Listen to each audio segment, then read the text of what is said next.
On what seemed to be an ordinary, peaceful day, fate intervened in the course of events so suddenly and horrifyingly that it was hard to believe one's eyes and ears. It all began when our bright sun, starry, like the heart of our system, experienced something truly astonishing and alarming. At a moment when everyone was expecting another solar flare or bright auroras, a giant hole suddenly appeared on its surface, a vast, gaping wound that seemed to split the solar body apart. This hole began to release streams of plasma into space, hot, glowing, flowing in a stream capable of reaching Earth and its surroundings. And at the very moment when this catastrophic situation reached its peak, a mysterious interstellar visitor disappeared from all telescopes, comet 3IATLAS. The entire team of astronomers observing the celestial vault could find no trace of this cosmic object. It's as if it vanished, as if it dissolved into space, leaving only unanswered questions. Meanwhile, deep within our planet, a powerful earthquake suddenly struck, a tremor that sparked waves of anxiety and confusion among people, as no one could understand what had happened. Was this mysterious comet, which vanished without a trace, destroyed or perhaps transformed into something else, hidden beyond our knowledge? And what might it look like if, hypothetically, it were to reappear? Since we cannot rule out the possibility that such phenomena could occur, and that the potential return of this cosmic guest could be an event that changes everything. While one mysterious interstellar comet remains concealed, as if under a veil of secrecy, another no less astonishing, Lemon Comet, an icy relic that predates human civilization itself, rapidly streaks across our sky, attracting increasing attention. This icy visitor, like an ancient testament to cosmic eras, reminds us that the universe's history holds many secrets, some of which may be revealed at the most unexpected moments. Over the next 2 weeks, a series of events is expected that could have a decisive impact on humanity's perception. These weeks will be filled with occurrences that might alter our understanding of space and our place in the universe. Meanwhile, in distant China, a group of physicists has achieved a result that sounds incredible and fantastical. They have created a communication network capable of resisting any hacking attempts and intrusions, which seems almost impossible with current technology. This network is like an impregnable wall, keeping hidden threats at bay. But stay alert and don't blink, because ahead lie discoveries that could forever change our views of reality. Part 2 of 70. We will tell you about cosmic dates that you should not miss, because there is one special date that could become a key. A date related to predictions and mysteries that are already beginning to influence our world. If these stories captivate you and you feel they keep you on edge, then do not remain inactive. Take a serious look at what is happening, pay attention, and perhaps take action. Don't forget to leave a comment, share your opinion, and indicate where you are watching from. Your participation is what helps this community grow. Be honest. Do you believe in the full truth behind these revelations? And how confident are you that everything happening is more than just random coincidences? If you want to help this community grow and develop, share information about our research on social media platforms like X, Facebook, Reddit, or in group chats. Every click, every word, and every action fuels our searches and discoveries. You are the reason we can continue our journey into the mysteries.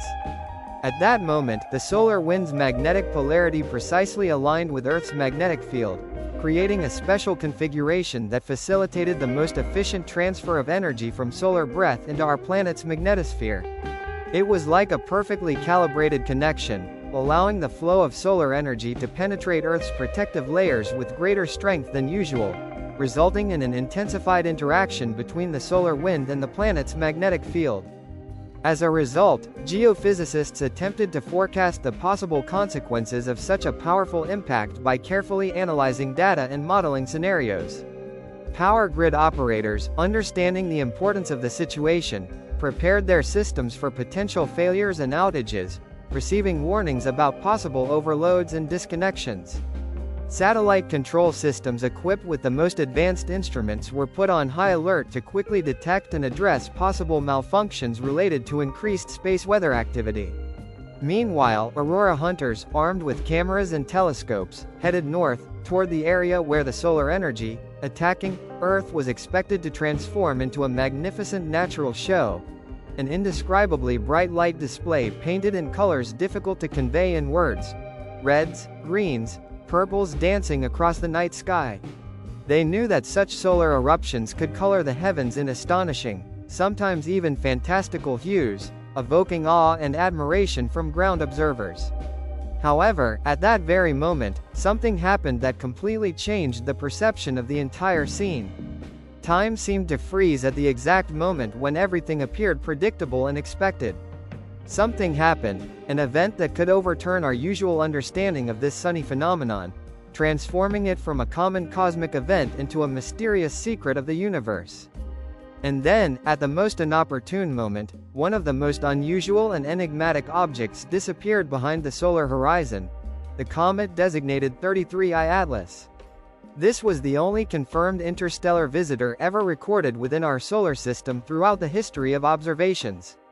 At that moment, it appeared as just a faint spot of light moving along an orbit that originated from another star system. This icy visitor, carrying rocky and icy material formed in distant, alien cosmic clouds, was part of an extraterrestrial story beyond our sight. Its appearance in the sky was a testament to the existence of objects in space that originated millions of years ago beyond our system, and now they had accidentally come close. At that moment, the comet seemed like a weak light spot slowly moving along its orbital trajectory, reminding us that its origin was from distant star systems where ice and rock formed in cold cosmic clouds before traveling through the dark expanses of the universe. These objects are the result of long processes of planet and comet formation in alien worlds, and now they were part of our observation, although we would never see them up close. In the very next moment, as if someone turned off the light source, the comet vanished behind the bright glow of the sun, completely engulfed by its relentless brilliance. At that moment, it became invisible to all telescopes and instruments, both on Earth and in space. This disappearance was so instantaneous that it seemed almost mystical, as if the comet dissolved in the fiery flames of the sun, leaving behind only a faint memory of its existence. At that very moment, it became impossible to ignore what was happening. The Earth, its magnetic field, was experiencing the strongest shocks, a flow of solar wind reaching maximum speed and density in recent months, literally pounding the magnetosphere and creating extraordinarily strong geomagnetic disturbances. In the world of science, there are not only researchers whose studies are widely accepted and confirmed, but also those working on the periphery of geophysics who propose alternative hypotheses and observations that generate interest and sometimes debate. Among such researchers, opinions can be heard pointing to statistical anomalies in the chronology of earthquakes occurring during solar maximum periods. These specialists suggest that mechanisms may exist linking solar activity with seismic events on Earth, particularly through the ionosphere or subtle changes in our planet's rotation speed. Although most scientific publications and peer-reviewed sources do not confirm their ideas or include them in mainstream theories, such hypotheses continue to circulate within narrow circles of conferences and various internet forums. In these discussions, one can sometimes hear a quiet whisper that mainstream science has not yet disproved these hypotheses and that, perhaps, in the future they will be validated, which could, in turn, change our understanding of the causes and mechanisms of earthquakes by linking them to cosmic factors previously considered insignificant. The true secret, however, lies in the mystery of comets and their interstellar travelers. In the history of astronomy, 3 objects have already been rightly distinguished and named Atlas because they became the third confirmed interstellar objects crossing the boundaries of our solar system. The first is the object designated Oumuamua, discovered in 2017. This unusually elongated and strange object passed through the inner regions of the solar system, exhibiting acceleration that could not be fully explained by conventional physical mechanisms related to gas emission during cometary activity. The second is 2I Borisov, discovered in 2019, which outwardly and behaviorally resembled familiar comets, a calm ball of ice and dust followed by predictable physics. Its trajectory and motion fully conformed to known models of similar objects. But the third, Atlas, discovered in 2025, was observed approaching the Sun on a hyperbolic orbit, moving too quickly to be gravitationally bound to our stars. Clearly, this object was simply passing by, heading back into interstellar space. Such interstellar travelers are incredibly valuable for science, as they are the only samples we have from other star systems. Currently, we lack the technology to send probes to nearby stars and bring back physical samples, a dream unlikely to be realized in the coming centuries. Every photon of light we collect from interstellar comets contains invaluable information about the chemical composition of protoplanetary disks around other stars, about the processes that initiated planet formation in other systems, and whether their formation mechanisms are universal or unique to our solar system. When the third atlas disappears behind the Sun, we lose the ability to obtain this data, at least temporarily, which causes concern among scientists. This question is much more important and complex than any speculation about solar activity, solar winds, or earthquakes. After all, if such interstellar objects truly reappear and we see them from behind our star, what could that mean? Part 5 of 70. Can our Sun simply consume this visitor due to its power and temperature, or could the intense heat, radiation, and magnetic turbulence generated near the star completely destroy or vaporize it? Perhaps such objects disintegrate, break apart, or change under the influence of the solar environment. We are about to find out, and the answer to this question could overturn all our notions about the nature of interstellar travelers and their interactions with our Sun. The second part of this story begins about the journey. Telescopes, despite their incredible sensitivity and ability to detect the tiniest details in space, do not distinguish between objects moving along different orbits or origins. They record everything within their field of view that moves in the direction of observation, including objects called comets. It is precisely thanks to these instruments that astronomers have been able to observe unusual phenomena occurring deep in space, and in the first months of 2025, they witnessed one such remarkable event. Initially, this mysterious object appeared in images as a faint streak of light, barely visible against the starry sky, taken from Hawaiian stations located on the peaks of islands. It was something very inconspicuous, like a barely perceptible trace in the cosmic space, difficult to assess and understand at first glance. However, further observations, conducted with other telescopes at different geographic locations, confirmed that this object indeed exists and is moving, with its motion being noticeably rapid and perceptible thanks to a series of consecutive images. Through careful calculations of its trajectory, it was determined that its orbit exhibited pronounced hyperbolic characteristics. That is, this trajectory was significantly different from the usual circular or elliptical orbits we typically observe for objects revolving around the Sun. Calculations showed that the eccentricity of this orbit exceeds 1, indicating that this object was not bound to the solar system and most likely came from outside, from the depths of interstellar space. After passing its trajectory and approaching our star, it would probably have left back into the interstellar ocean, as its orbital energy was not characteristic of objects belonging to the solar system. In other words, it was an interstellar guest, something that originated from another corner of the galaxy or even beyond, and only by chance was on a path toward our Sun. The astronomical community responded quickly and mobilized to thoroughly study this mysterious object. The time usually dedicated to observational work, often limited and scheduled months in advance, suddenly became available for intensive research. Telescopes, which were usually occupied with other projects, were freed up, and all efforts were focused on studying this interstellar body. Spectroscopy, that is, the analysis of light reflected or emitted by this object, became one of the most important priorities. The main task was to understand what this mysterious object is made of. Questions were raised. Does it contain the same mixture of water ice, carbon dioxide ice, and organic molecules characteristic of comets born and residing in our solar system? Or does its composition reveal an alien chemistry, unique to the conditions around another star? The ratios of elements indicating a different formation process and chemical origin? Preliminary data obtained during the initial observations pointed to something enigmatic and unusual. The brightness of this object, recorded across 3 different catalogs, behaved not quite as astronomers expected. Typically, comets become brighter as they approach the Sun, following a predictable brightness increase curve associated with the sublimation of ice. When sunlight heats the comet's surface, water ice begins to transition directly from solid to gas, causing the comet to become noticeably brighter. This usually occurs at temperatures around 200 Kelvin, when the ice sublimates into vapor. Besides water ice, comets also contain other volatile substances, such as carbon dioxide and carbon monoxide, which sublimate at even lower temperatures, creating activity at significant distances from the Sun. However, observations of this interstellar object revealed that these accelerations caused by non-gravitational factors were relatively small, but their influence was sufficiently noticeable and measurable. As a result, they introduced a certain uncertainty into precise calculations of the comet's position at any given moment.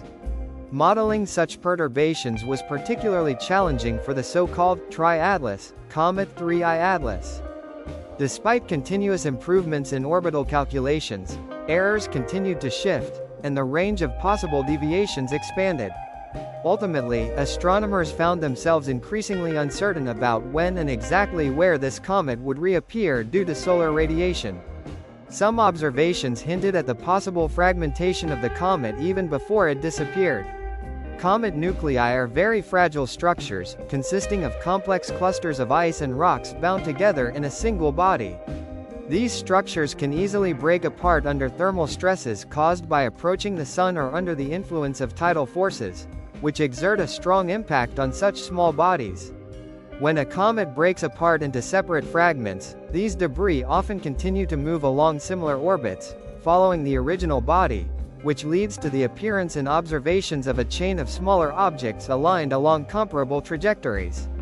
Sometimes, such fragments are visible as distinct concentrations of dust or gas, forming what is called a coma, a bright cloud surrounding the nucleus. Visualization performed using the 3IATLAS revealed possible asymmetries and elongations, which could indicate the beginning of the nucleus's disintegration process.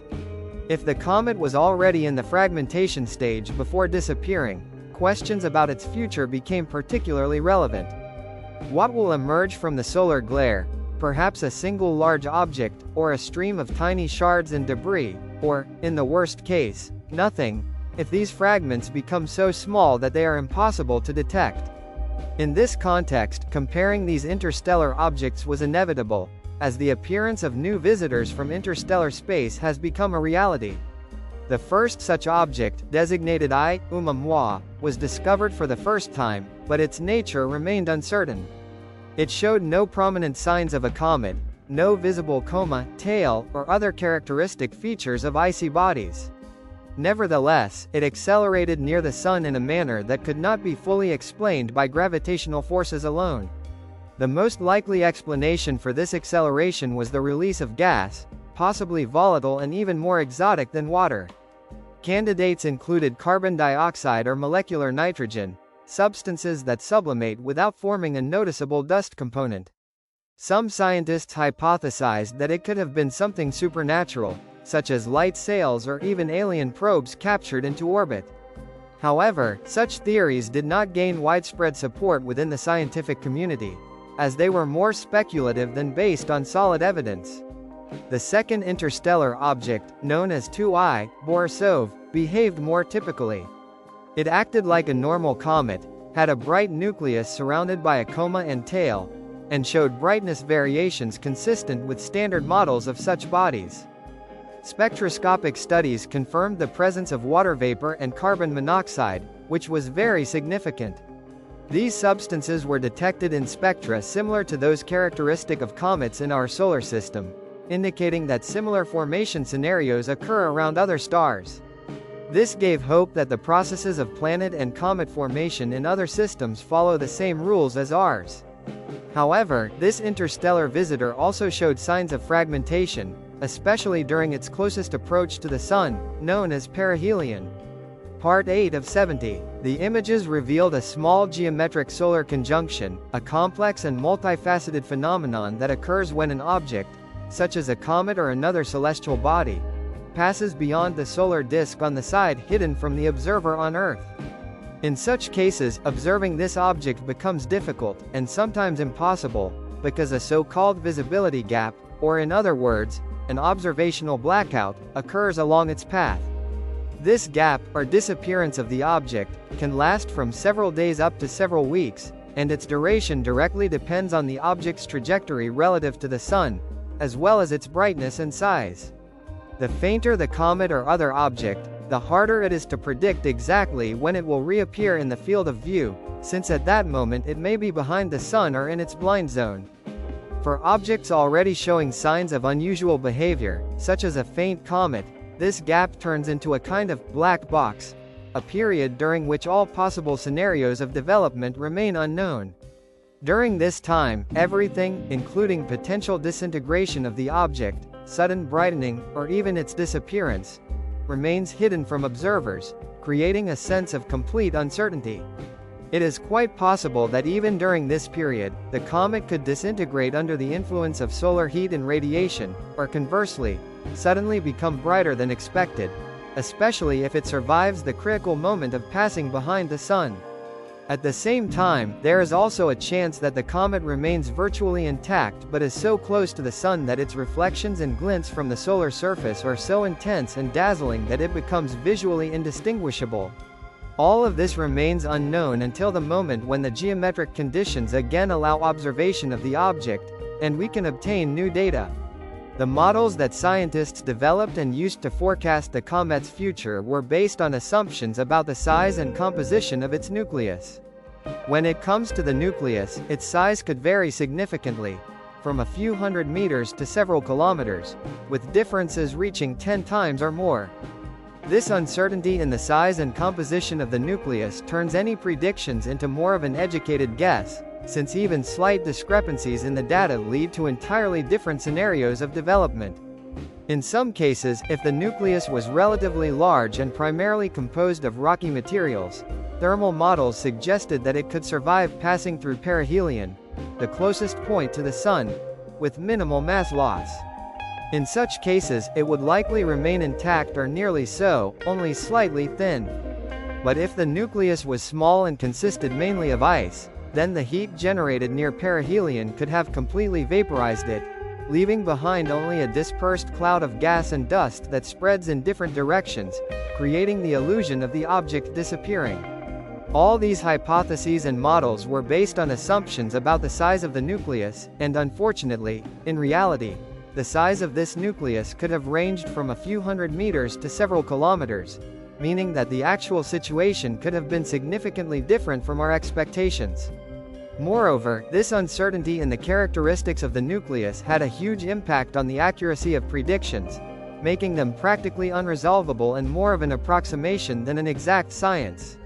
It added a level of uncertainty that extended to all stages of modeling, from calculations about whether the comet would survive its passage near the Sun to its possible brightness and size.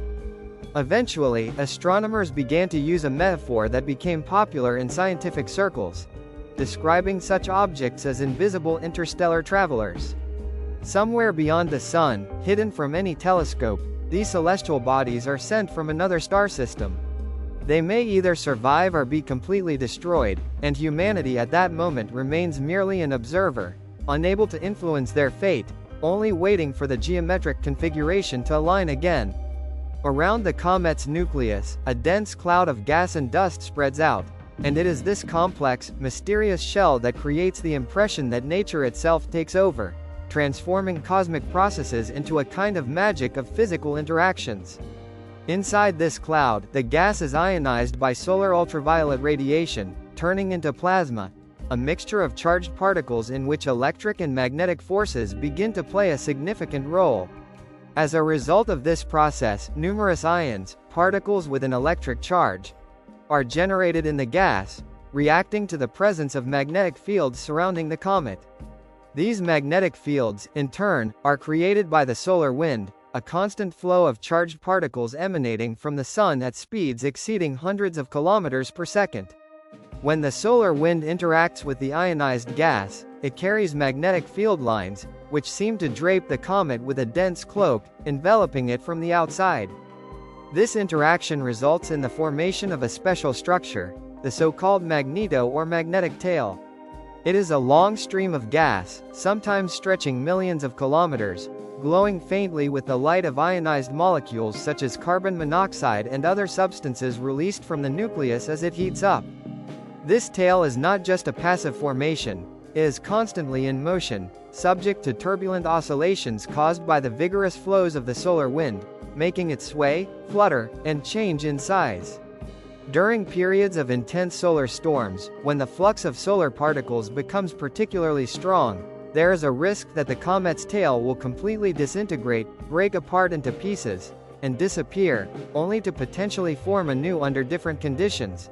This is how its life cycle proceeds. These interactions between the solar wind, magnetic field, and ionized gas can be observed from Earth using specialized instruments and devices capable of detecting and analyzing solar and cosmic phenomena. They provide valuable information about the state of the solar wind, as well as the composition and properties of the gas expelled from the comet's nucleus, sometimes referred to as its gas outburst.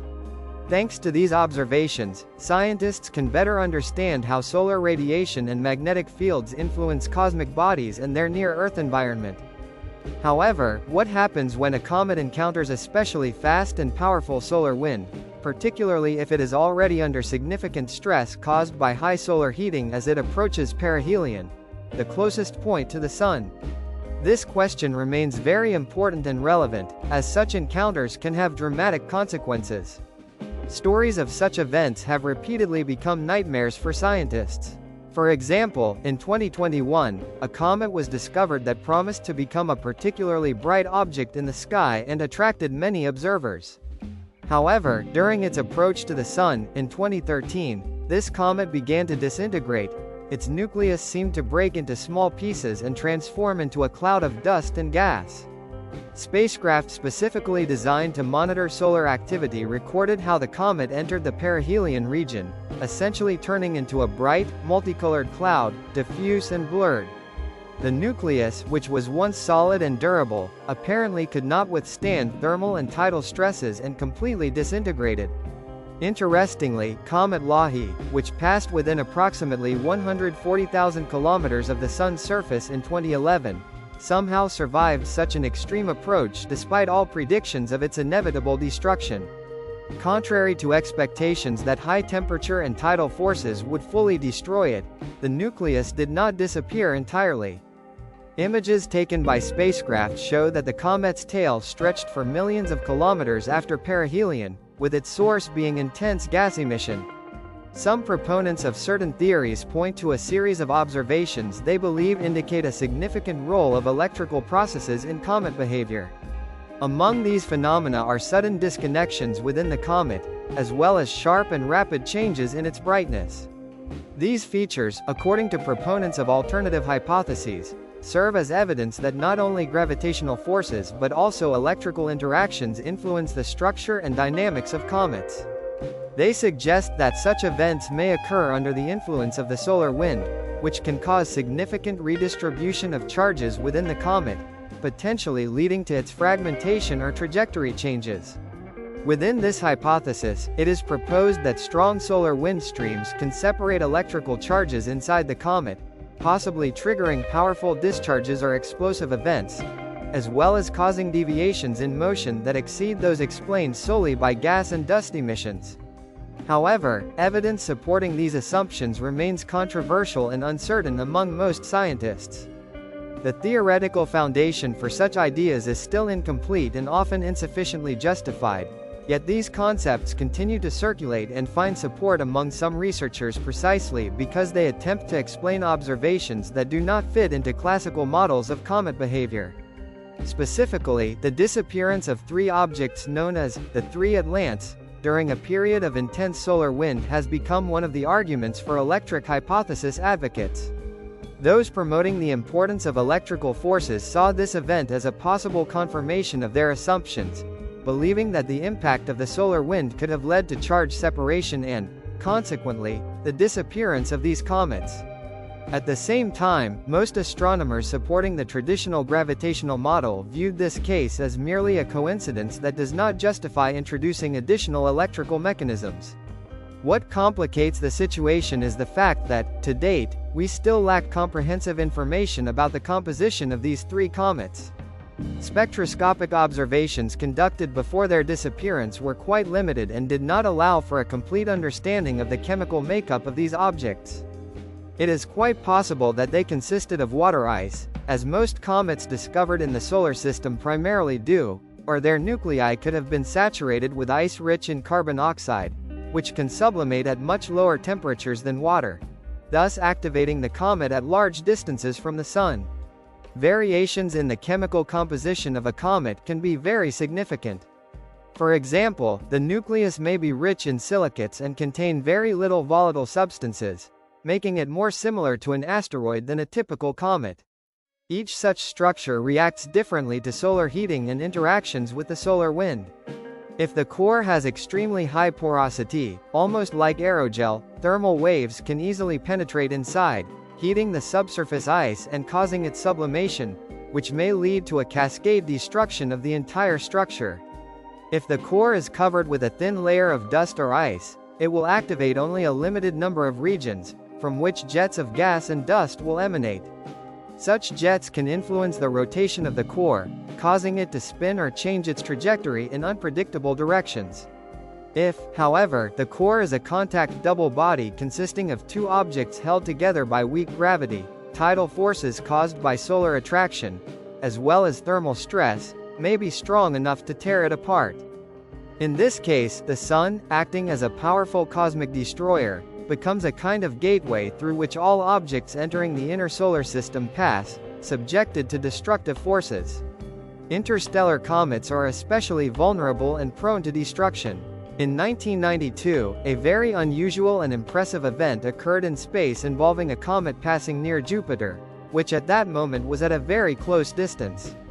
During this passage, the gravitational interaction force acting on the comet was so strong that it broke into more than 20 separate fragments. These fragments later collided with the planet's surface, causing a series of powerful impacts that could be observed and recorded by various means. This effect, known as tidal disruption, occurred because the gravitational field gradient near Jupiter reached values exceeding the comet's own gravity. As a result, the size of the region where gravitational forces could balance each other was larger than the comet itself, creating an extremely strong tidal effect. Essentially, Jupiter's gravitational forces literally pulled the comet apart, breaking it into numerous fragments. It is worth noting that the tidal forces from the Sun were significantly weaker at the distance where this event took place, where the comet had already passed the triad. Nevertheless, the comet could have been weakened earlier due to thermal stresses caused by approaching the Sun, as well as previous fragmentation events. Such mechanisms lead to the fact that even a healthy nucleus of a comet, possessing high strength and resistance to external influences, can easily be destroyed by strong forces if its structure is already weakened. As a result, in such cases, even a large and stable core can become vulnerable, greatly increasing the likelihood of its disintegration and destruction when passing through hazardous regions. A recent event related to solar activity and interactions with interstellar objects has sparked much speculation. Specifically, the question arises: what exactly did the solar interaction with the comet reveal? The answer depends on what we observe when the comet emerges from its conjunction with the Sun and becomes visible again to our instruments. If, after this, it retains its integrity and remains undamaged, continuing along a hyperbolic trajectory while still ejecting gas and dust at normal levels, it can be considered that the solar wind event was more of a coincidence rather than the cause of destruction. In this case, such phenomena would not hold particular significance and would not influence the comet's subsequent fate. Conversely, if the comet disintegrated or disappeared from view, this would raise new important questions and doubts about the nature of interstellar objects. In particular, it would prompt inquiries into whether interstellar bodies are truly as fragile as current models suggest. Perhaps there are features in their formation or internal structure that make them more vulnerable to solar influences than previously thought. Maybe these objects possess some unique characteristics that render them more susceptible to sudden solar storms or intense solar wind streams, which were difficult to predict earlier. These questions require further investigation and analysis, as their answers are crucial for our understanding of the nature of interstellar bodies and their behavior within the solar system. We are now entering the fourth phase of the observational process, when astronomers begin active monitoring. They carefully check observation schedules, study ephemerides, tables with precise data on celestial positions, and develop plans for observations during periods when, according to calculations, the comet known as 3IATLAS should become visible again. All timings of the comet's appearance in the visible sky depend on numerous factors. Primarily, on the accuracy of its trajectory, which unfortunately remains uncertain due to the influence of non-gravitational forces such as solar wind pressure and reactive forces from gas and dust ejection. Its brightness is also important, as it can change very abruptly and significantly, as well as the geometry of observation, that is, the position of the comet relative to Earth and the Sun, determining how far it is from the star and how easily it can be observed. The scientific tasks set for the study of the 3IATLAS comet are primarily focused on investigating the solar corona and solar wind, rather than on searching for comets. This means that if, by chance, this particular comet does not come into the field of view of the probe, scientists will not have the opportunity to gather data about it at the critical moment when it is closest to the Sun. If the comet does not fall within the focus of observation, no information about its condition and behavior during this vital period can be obtained. The mission specialists did not announce any plans for special observations or upcoming encounters with this object, as it is assumed that the geometric positioning and orbital orientation do not allow for observing the comet at the necessary moment, or that its brightness is too low for the spacecraft's instruments to detect it against the bright sunlight. As a result, the first images that can be recovered after a successful observation will show exactly what the comet looks like at the moment it appears in the images. In the best-case scenario, the comet may look as expected. It might be somewhat fainter than anticipated due to dust loss, which could have dispersed or detached, but it will retain its bright nucleus, surrounded by a visible coma and tail. These features will indicate active sublimation of ice from the nucleus, confirming the presence of gases and dust evaporating under solar heating. The spectrum obtained through spectroscopy will reveal rapid and characteristic lines of water vapor, cyanogen, and carbon monoxide, molecules that serve as molecular fingerprints, confirming the comet's composition and natural origin. The length and structure of the tail will likely provide information about the rate of gas emission and the parameters of the solar wind at the moment when the comet reaches its post-perihelion or post-encounter phase. Astronomers will be able to measure its brightness and compare the obtained data with the figures recorded at the time of pre-conjunction to determine whether the comet has lost a significant part of its mass during its very close pass to the Sun. In the worst case, if observations yield nothing, the sky will remain empty where the object was expected to appear, and it is assumed that the comet has completely disintegrated or broken apart. The nucleus could have fragmented into numerous small particles, which either could not be detected individually or have completely evaporated, leaving only a dispersing cloud of gas too diffuse and faint to be seen as a separate object. Although such a result would be disappointing from a scientific perspective, it is neither unique nor exceptional. Some comets disappear after very close approaches to the Sun, and their loss provides valuable factual material for expanding our understanding of the processes of fragmentation and destruction of comets, as well as their physical properties and disintegration mechanisms. Between these two extreme scenarios, complete disappearance and complete preservation, there are many plausible variations. For example, the comet could return as several separate fragments resulting from the breakup of the nucleus, or as a chain of condensations along the orbit, indicating nucleus splitting but with some parts remaining intact. Such fragmentary streamings of the nucleus are more difficult to observe, since each individual fragment is much less bright and noticeable than the original entire core. However, they provide valuable information about the internal structure of the nucleus and the mechanisms of its disintegration. If the 3IATLAS were to break apart into fragments, scientists could measure the distances between them, as well as their velocities, to determine when and how exactly the splitting occurred. A second possible scenario is a state of dormancy. The comet may have exhausted its volatile substances on the surface, especially if it passed very close to the Sun, leaving behind a dark crust that hinders further sublimation. In such a case, further active outgassing of gases and dust may cease until solar heating causes cracks or erosion. Fragmentation of the comet's nucleus can lead to the formation of new active regions, which, in turn, increases the total surface area capable of sublimation. When the nucleus breaks into several parts, each becoming brighter, it seems as if the comet itself acquires a more impressive and luminous appearance than when it was fully intact. This effect creates the impression that the comet, as if a living object, transforms and becomes more noticeable. However, despite its external brightness, in a fragmented form, it is likely to disappear quite quickly, since small pieces containing ice reserves gradually deplete their resources and lose activity. In this context, spectral diagnostics are extremely important, a method that allows determining the chemical composition of the comet.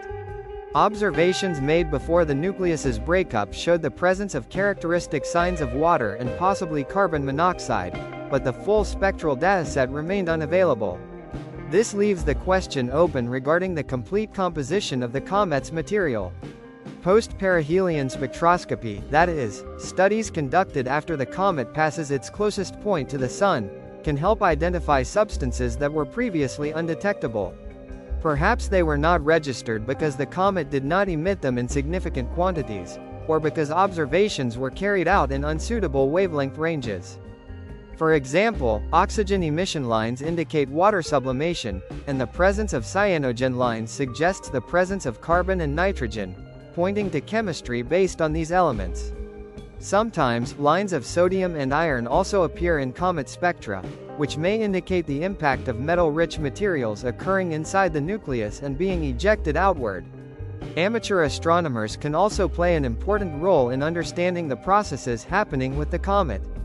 In the modern network of telescopes, accessible for observations from home and scattered around the world, a unique opportunity arises to ensure continuous monitoring of celestial objects. Unlike professional observatories, which operate on strict schedules and are limited in time, amateur astronomers can monitor objects almost continuously. They are the first to notice if the three atlases, meaning the brightness of the comet or its activity, suddenly increases or begins to break apart into separate fragments widely dispersed during the disintegration. This crowdsourcing approach to astronomical observations is becoming increasingly important, as modern digital cameras and software enable even inexperienced observers to achieve results comparable to those of professionals. As a result, we can observe a living cosmic mystery in real time, participate in its unfolding, and share our impressions. If we assume that the comet will survive and reappear, its return could happen at any moment, in a few days or perhaps weeks. During this time, it may remain invisible to us, disappearing from view and creating the illusion of complete disappearance. In such cases, astronomers are forced to conclude that the comet's nucleus may have disintegrated or vanished entirely. This process, similar to what occurs when an object is destroyed by the Sun, evokes in scientists and amateurs alike a mixture of uncertainty and awe. We have conducted observations, sent a probe to intercept and study the comet, but we still lack the capability to actively search for it beyond the areas our telescopes point to. All that remains is to observe, marvel at what is happening, and be prepared for any surprises that may arise in the light of the Sun's rays. A question that concerns the scientific community is, if the comet's nucleus disappears completely, what will remain? Or are we left with remnants, dispersed clouds of dust and gas, that once formed an interstellar comet but have now lost their ability to be a distinct object? This philosophical question resembles the famous paradox of the ship of Theseus. If each plank of the ship is gradually replaced with a new one, then, currently, there is no official or strictly scientific definition that definitively resolves this complex issue. In reality, it is more about a matter of convention and convenience, as different researchers may give different answers based on their theoretical perspectives and preferences. However, this question remains highly significant because the three atlases in question represent something very valuable and unique, samples of other star systems that are difficult to imagine without their existence. The loss of such a precious object seems far more consequential than merely the disappearance of an astronomical target in the sky. It is akin to losing a connection with something vast and distant, a delicate thread linking us to a broader galaxy. And this thread, as if torn apart, deprives us of the ability to fully understand and realize that we were holding on to something great and unknown. Let us move on to the next aspect. When events coincide, they are often perceived not merely as coincidence but as a possible sign or even as part of a conspiracy. Why does all this matter beyond narrow scientific discussions, publications in specialized journals, or presentations at astronomical conferences? The answer lies in our inner drive. People seek patterns and connections between phenomena that have evolved to find meaning in a chain of events. We look for correlations in the natural world to discover links even where none objectively exist. And we perceive the simultaneous occurrence of major solar events and earthquakes as significant. For example, the disappearance of an interstellar comet, which may have been visible or noticeable in the sky before, along with several large earthquakes on Earth, causes us concern, as if our collective subconscious is sending alarm signals. Inside us, there is a feeling that something is happening beyond the scope of ordinary explanations. The main scientific position on this matter is simple and unambiguous. Earthquakes are caused by the movement of lithospheric plates, a slow and continuous tectonic process in which massive blocks of the Earth's crust move slowly but inexorably across the viscous mantle. This movement occurs due to convective flows within the planet, and the energy accumulated in the Earth's crust as a result of this deformation gradually reaches a critical point, surpassing frictional resistance, and triggers destructive faults. Regarding the influence of solar activity on these processes, the scientific consensus is that the mechanism by which solar factors could trigger earthquakes is unlikely. Magnetic fields generated during solar flares do not significantly affect rocks and geological structures. Particles from the solar wind, which might seem potential agents of change, do not penetrate deep into the Earth. Their magnetosphere and dense atmosphere serve as reliable shields, blocking solar particles from reaching the planet's surface. The thermal energy emitted by solar radiation, compared to the Earth's internal heat, is negligible. Numerous analyses based on earthquake catalogs and their correlations with cycles of solar activity or individual solar events have revealed no significant links beyond random coincidences. In most cases, the results of such coincidences do not exceed what could be expected by chance. Nevertheless, strange patterns and coincidences continue to appear in the dataset, which, although not statistically significant, persistently arise and do not disappear entirely. Some researchers, operating on the periphery of mainstream science or under less recognition, continue to explore possible mechanisms for such connections. Could, for example, the disturbances of the ionosphere, a layer of charged particles located in the upper atmosphere, be caused by solar activity? Can the solar wind influence the electrical properties of faults in the Earth's crust? Is a subtle but significant effect possible? The human mind is inherently not designed to operate solely based on statistical significance or strict mathematical proof. Its foundation lies in the ability to perceive and interpret the surrounding reality through the lens of stories and narratives, which help connect disparate facts and events into a coherent, logical whole. It is on this principle that our understanding of the world is built. When the sun suddenly manifests as a powerful attack accompanied by earthquakes, or when a mysterious comet disappears from the sky, these events are framed within familiar news stories, which, no matter how fantastical they seem, continue to write their own history, even if the physical laws underlying them are not confirmed by scientific facts. Within the interstellar nature characteristic of the three known atlases, there is another layer of mystery and potential conjecture. These objects originate beyond our solar system, from regions of space about which we can only guess, since our knowledge of them is based on limited data. The materials they consist of can differ significantly from those present in our system, including isotope ratios that do not conform to solar norms. In a literal sense, these objects are alien, not only metaphorically but in the most precise, literal meaning of the word. Humanity has for centuries projected its hopes and fears onto extraterrestrials and mysterious non-human forms of existence, precisely because this was how it sought to understand the unknown. When, in the case of Oumuamua, an acceleration was observed that could not be explained by standard models, such as gas release from a comet, numerous speculations arose. Some suggested it was an artificial device, possibly an alien probe or technology surpassing our knowledge. The simplest explanation is natural processes related to cosmic objects. However, the hypothesis that an alien probe is behind it captured people's imaginations because it satisfies our need for captivating stories. It fills the gaps in understanding that dry scientific articles about cometary chemical compositions, carbon compounds, or oxides could never fully close.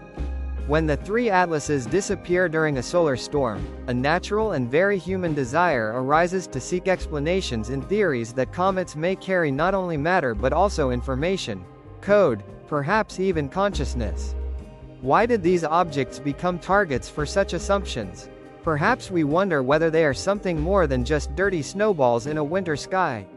Maybe we want to see them as messengers, carriers of some kind of information related to life or a higher purpose. The panspermia hypothesis, the idea that life could have spread throughout the universe traveling on comets and asteroids, seems especially appealing because it provides a scientific justification for our desires.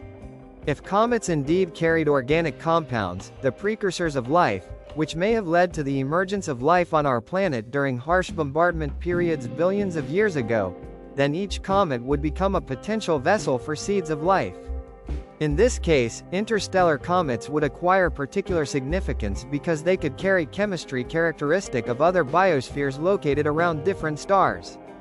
If we assume that the three atlases disappeared precisely because they contained something important, such as samples or data, then their destruction can be likened to the loss of a library that burned down before we could fully study it.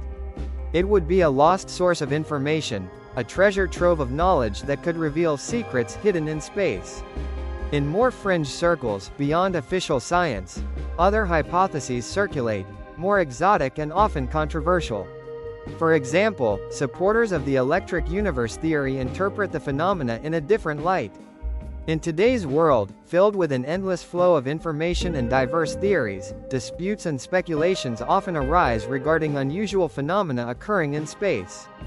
For instance, some researchers point to the extraordinary brightness of comets, which manifests in various variations and shades, especially when their trajectories intersect with strong solar wind. These bright flashes and glows attract interest because their explanations often go beyond conventional gravitational or thermal processes. Such phenomena are observed when comets encounter powerful streams of solar radiation, and scientists suggest that their nature may be related to electrical aspects of space rather than solely to classical gravity and thermal radiation. Models attempting to explain these effects through electrical forces differ from traditional science, and their mathematical calculations often face criticism. Many of these models do not withstand scrutiny. Their predictions frequently diverge from actual observations and measurement results.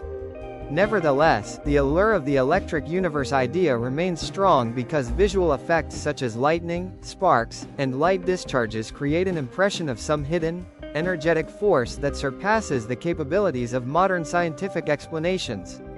These bright and dramatic scenes in space evoke the feeling that there is something greater in our universe than just gravity and thermal radiation, raising questions about the potential electrical nature of space. Against this mysterious visual backdrop, many begin to ponder possible conspiracies and hidden secrets. The question arises, are space agencies, such as national or international organizations, hiding data obtained from probes, for example, the Parker Solar Probe or other spacecraft approaching the Sun? Have images or spectra collected during conjunctions or close passes near the Sun been classified, along with data from special observations that authorities decided to conceal from the public? And what could be the motive for such secrecy? Perhaps it was during this time that a comet exhibited behavior that defied conventional explanations. For instance, it might have acted in a way that challenged the main assumptions about the natural origin of celestial bodies, causing fear among those who understood the possible implications of such discoveries. Could this comet have been partially destroyed or fragmented in a form incompatible with natural processes occurring in nature? Or, for example, emitted signals or changed its trajectory in ways that seem to result from external influence, control from outside? These hypotheses undoubtedly sound highly unlikely and almost impossible from the perspective of modern science. But the lack of direct evidence sometimes becomes an argument in favor of conspiracy theories in the minds of those inclined to distrust official sources and narratives. Psychologically, such conspiracy theories serve an important function. They create an illusion of control over the situation when, in reality, events unfold randomly or according to unpredictable laws. These theories allow people to feel that there is a hidden system controlling events, providing some hope for understanding and managing the chaotic world. Ultimately, it is easier to believe in the existence of secret forces or global conspiracies than to accept that natural phenomena such as earthquakes, comet disintegrations, or even human existence may result from random, unexplained processes occurring without deliberate interference.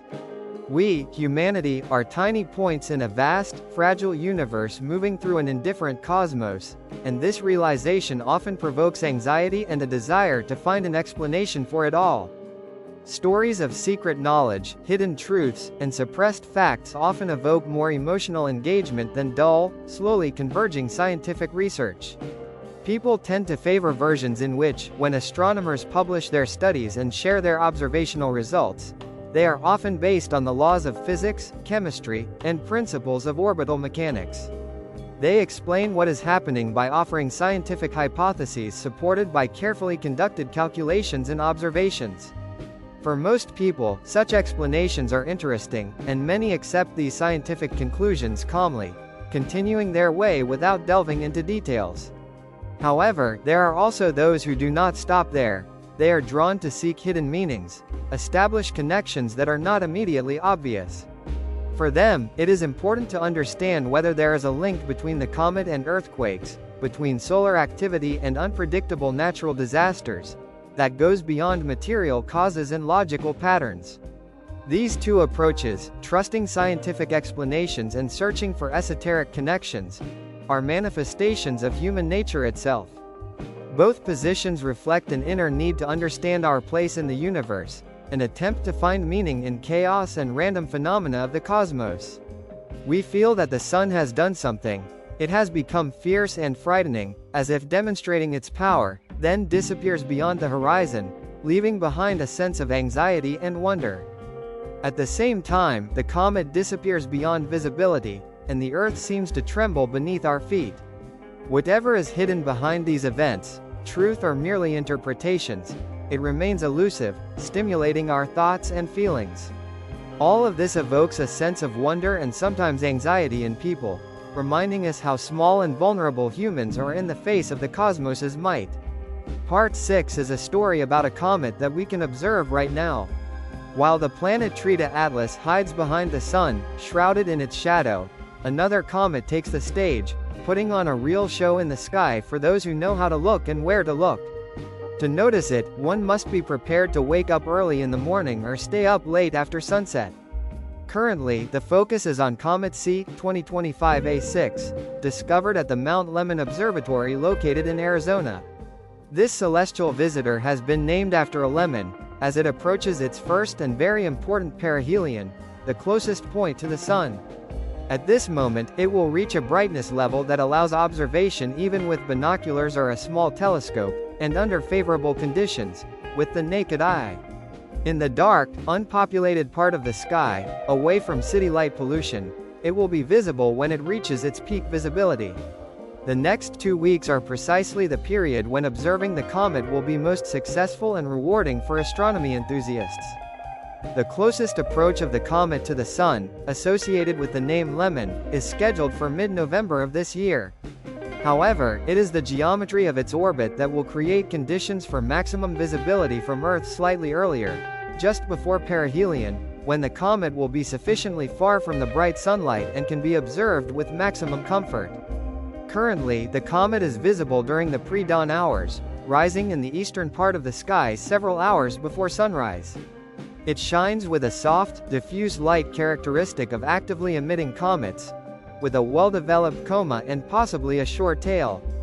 Forecasts indicate that its apparent magnitude will be between 4 and 5 in the coming days, making it almost visible to the unaided eye. Typically, the human eye can distinguish objects up to about 6 magnitudes, so a comet with a magnitude of around 4 is easily detectable if the observing location is well lit and dark.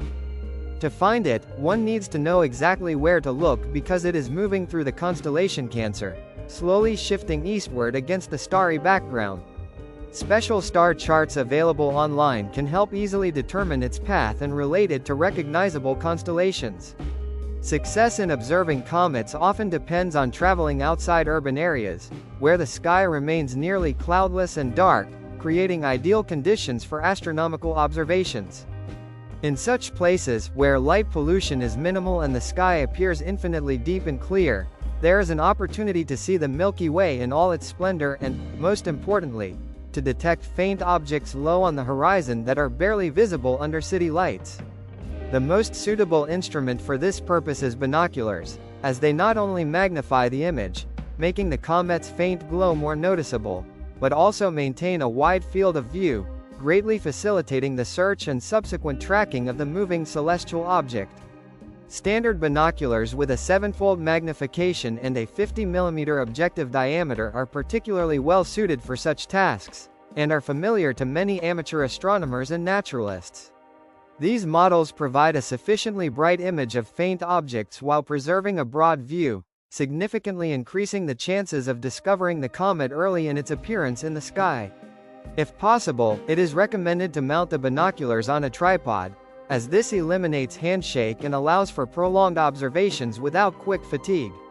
As a result, the image of the comet will be clearer, and the observation more comfortable and extended.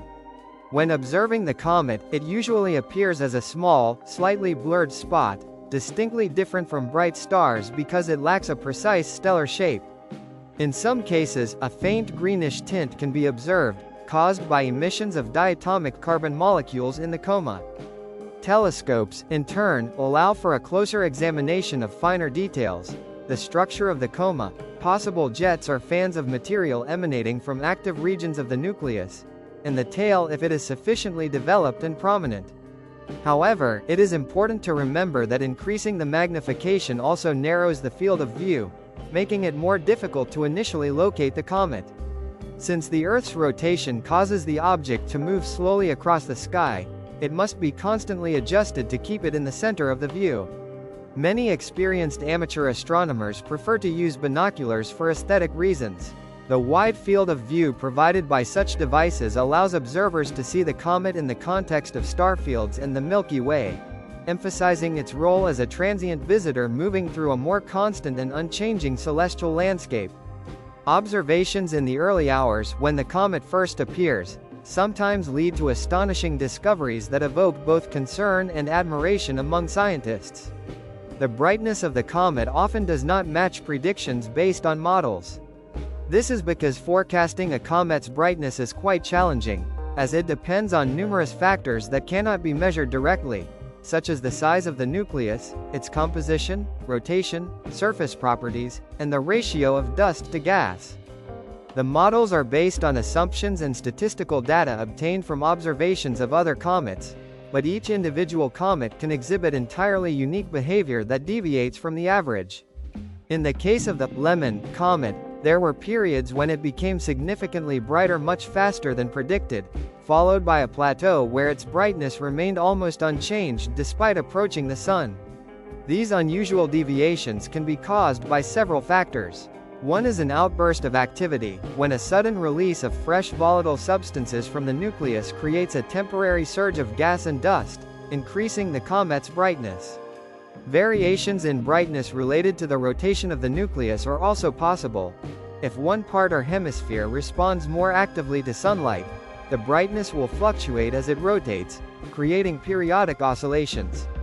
More ominous scenarios suggest that brightness deviations could indicate the beginning of nucleus fragmentation, which poses a danger to the comet itself. Such a process occurs under thermal or tidal stresses and can lead to the gradual disintegration of the object. As a result, the nucleus may start to break apart, which can happen either very quickly or gradually, depending on the conditions and events affecting this small body. Sometimes, a significant portion of the comet's nucleus breaks off and separates, forming a distinct cluster of particles that can be clearly observed from close range, resembling a small flash against the main body. In other cases, the nucleus disintegrates into numerous tiny fragments, transforming into a cloud of even smaller particles and debris that are virtually indistinguishable visually on an individual basis. However, despite their small size, these particles can collectively significantly increase the brightness of a comet, since their combined surface area enhances sublimation, the process of transforming solid directly into gas. This effect causes the comet to become brighter and more noticeable, creating the impression that it shines from within. The physics underlying the mechanism of nucleus disintegration is quite complex and multifaceted. It involves factors such as the mechanical strength of the material composing the nucleus, internal thermal stresses generated by solar heating, as well as the object's spin state, its rotation and the forces associated with it. Most comet nuclei are very fragile structures, more resembling snow that has become matted over time than solid rocks. These bodies are primarily held together by their weak gravitational force, which is hardly capable of resisting external influences. In addition to gravity, the nuclei are reinforced by tensile strength resulting from surface ice, as well as organic resins and other substances that can bind particles internally. When solar heat reaches one side of the nucleus, it causes thermal expansion of the materials, creating internal stresses within the object. As the nucleus rotates, these stresses are amplified because centrifugal forces add mechanical effort to the existing stresses. As a result, gas escape and ice sublimation generate jets that create a torque, potentially increasing the nucleus's rotation rate. Over time, as internal stress accumulates, it can reach a critical point where the material can no longer withstand it and begins to crack. These cracks propagate across the surface and inside the body, ultimately leading to its fragmentation into several parts. This process, known in science as fragmentation, results from the combined effects of mechanical, thermal, and spin-related factors. Additional complexity in understanding this process arises from sublimation of substances on the comet's surface. Particularly important are volatile components such as carbon monoxide and carbon dioxide, which begin sublimating into gas at much lower temperatures than water when heated. These molecules, unlike water vapor, are more volatile, meaning they transition from solid to gas at lower temperatures and greater distances from the Sun. Therefore, a comet traveling along its orbit can remain active beyond the snowline, where water and other volatiles are still frozen. Under such conditions, the release of carbon monoxide or carbon dioxide leads to the formation of a coma and tail, allowing the comet to stay active even in the distant regions of the solar system. As the comet approaches perihelion, the closest point to the Sun, the temperature of its nucleus rises, eventually causing water to sublimate. This process often leads to a change in the comet's activity regime and alters its brightness characteristics. The interaction between gases and dust particles ejected from the nucleus with the solar wind creates the characteristic tails of the comet. The ion tail, if it forms, always points directly away from the Sun, as it is composed of ions moving under the influence of the solar wind, resembling a wind cone swept by solar plasma. It appears as a bluish stream filled with ejections and ions that sometimes form knots and jets, caused by inhomogeneities in the magnetic field.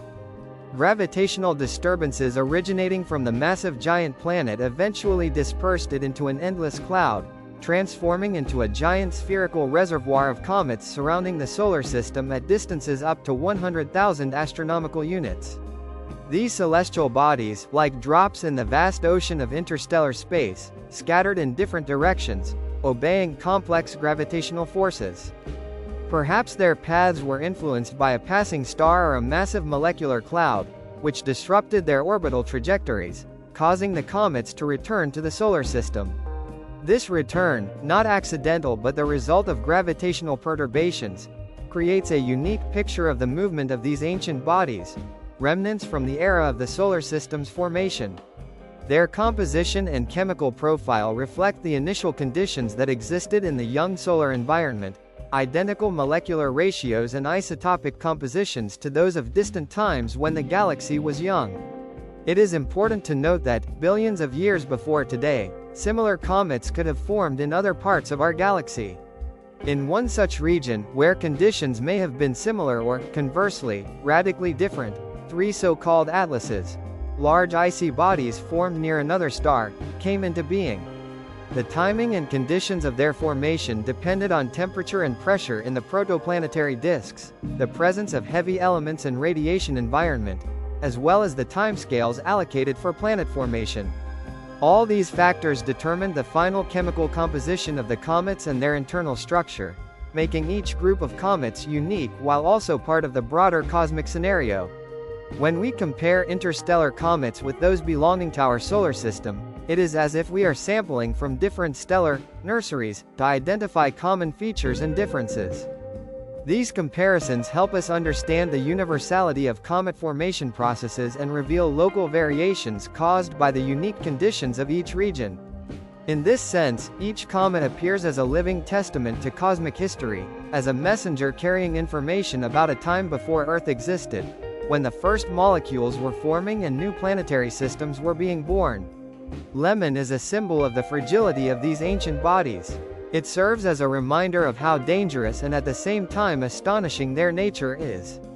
Every comet is a gamble against complete disintegration, against the destruction that threatens them as they pass through dangerous points in their orbits, especially near perihelion, the closest point to the Sun. At this moment, the comet undergoes intense thermal processing. Part of its mass evaporates, transforming into a dust cloud or gas streams that detach from the nucleus and disperse with the solar system's winds. As a result, comets either retreat to distant regions, beyond its boundaries, or remain within, preserving their structure. The drama of this process manifests in bright and spectacular scenes, when numerous nuclei surrounded by expanding clouds of dust and gas shine brightly and then fade, disappearing from view. Some of them may vanish entirely, destroyed so thoroughly that later their detection becomes impossible. Observing a comet at its peak visibility, we do not just admire its beauty but also realize its vulnerability.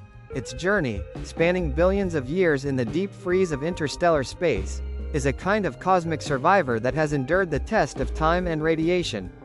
Currently, at the very moment when 3 major comets, ATLAS, hide behind the solar horizon line, Lemon serves as an alternative target for observation.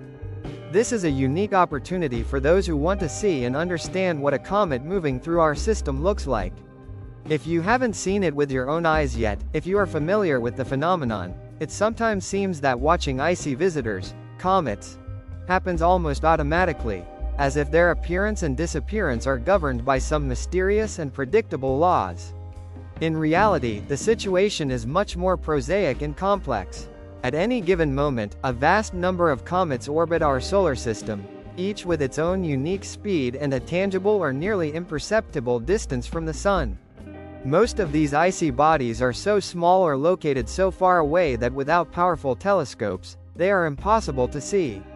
Only a few bright comets can attract the attention of astronomy enthusiasts, and they are extremely rare, so that they can be observed with the naked eye, and these events do not go unnoticed by the general public.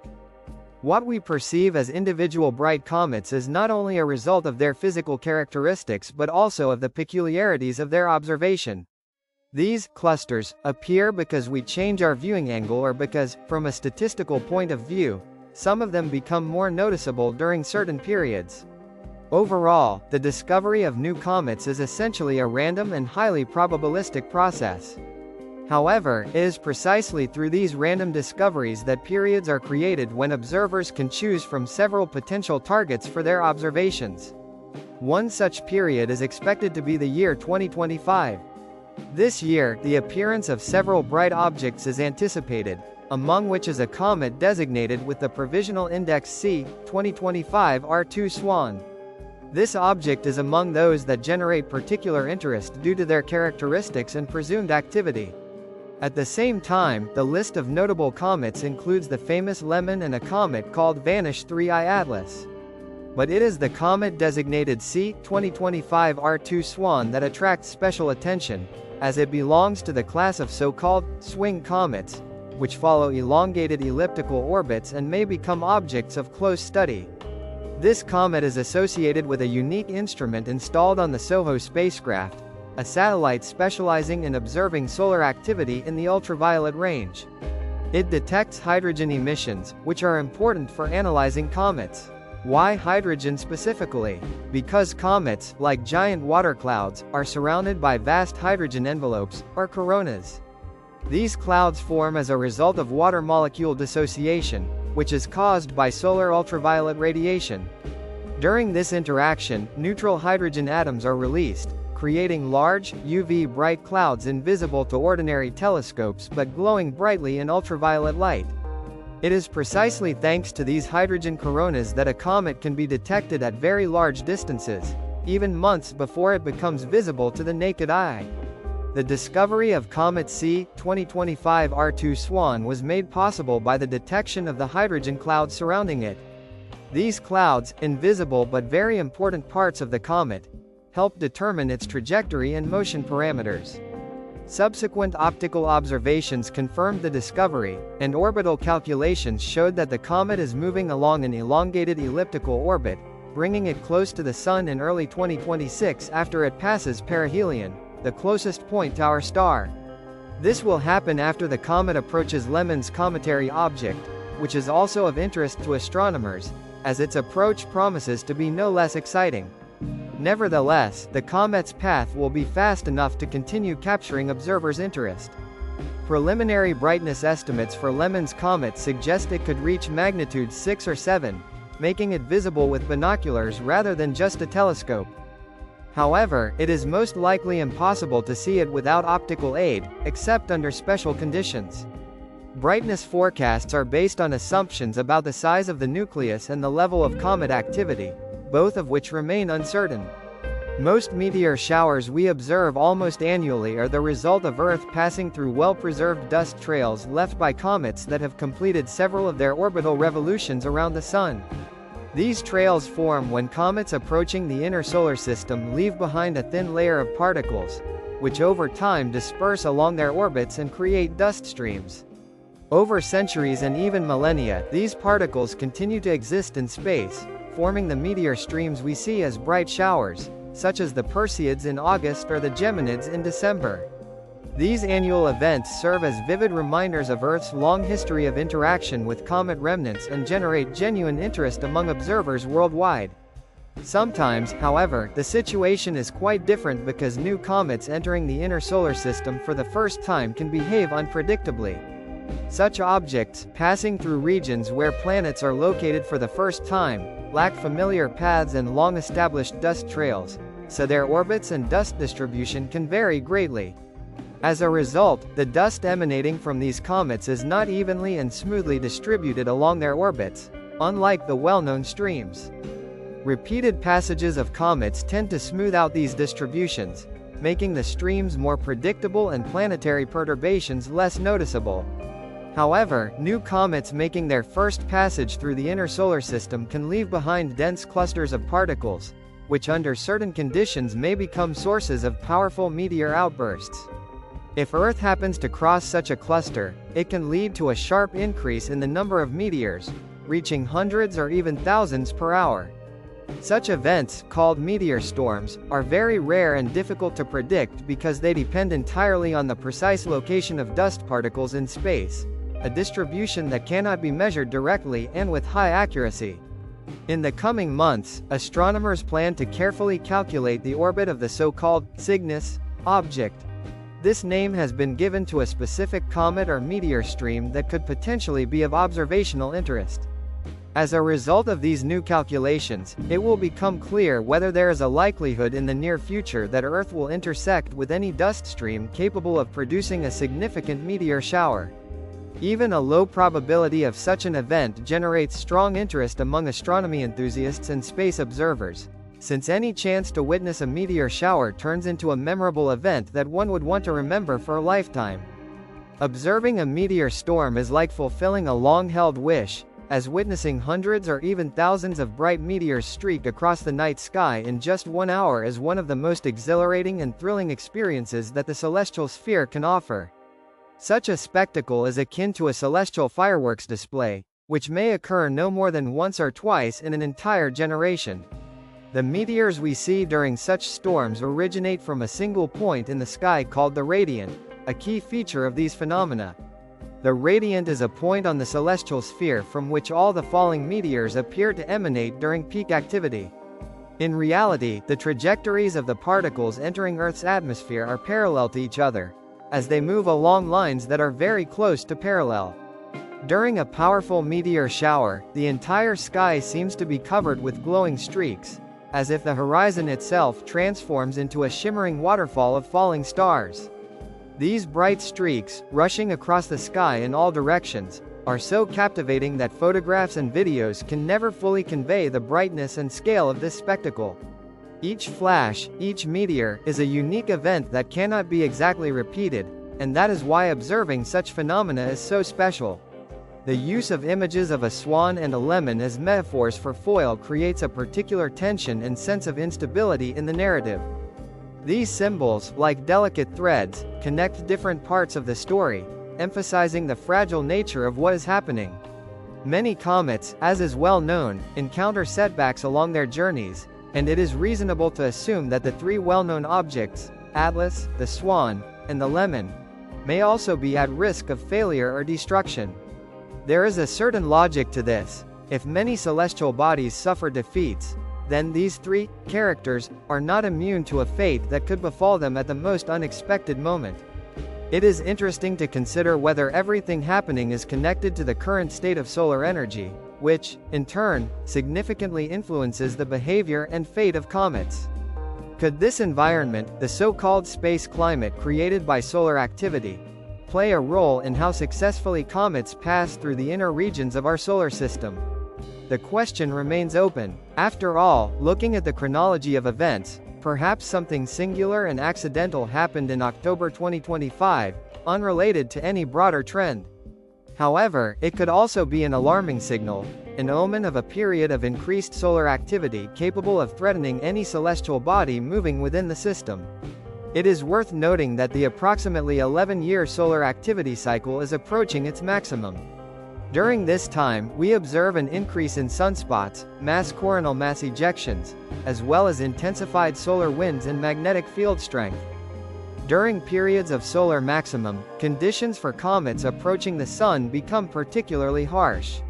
They face more severe conditions than during solar minimum, when solar activity diminishes and the cosmic background becomes less intense. Stories of comet fragmentation serve as important reminders of how fragile these celestial bodies are. For example, recall the destruction of comet Shoemaker-Levy 9 in 1992, which, after passing close to Jupiter, was subjected to gravitational tidal forces that led to its breakup.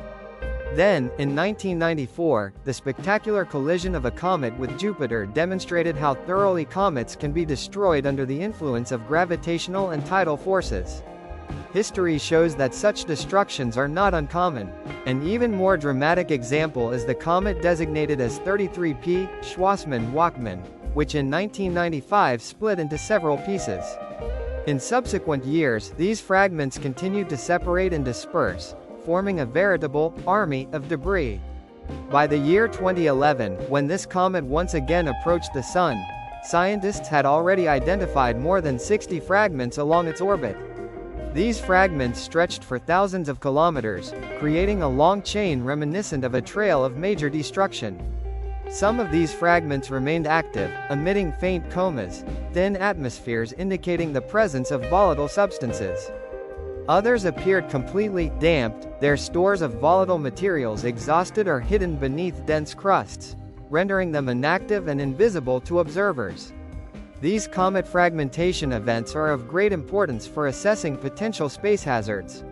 It can be said that a single large comet nucleus poses a relatively small risk to Earth, as the probability of it coming within a few kilometers and colliding with our planet is extremely low. However, the situation becomes more complicated when a comet breaks apart into many smaller fragments, numbering in the dozens or even hundreds. Each of these fragments can enter Earth's atmosphere and pose a potential threat. Although individual pieces are many times smaller and less destructive than the original nucleus, the likelihood that at least one will impact Earth increases significantly.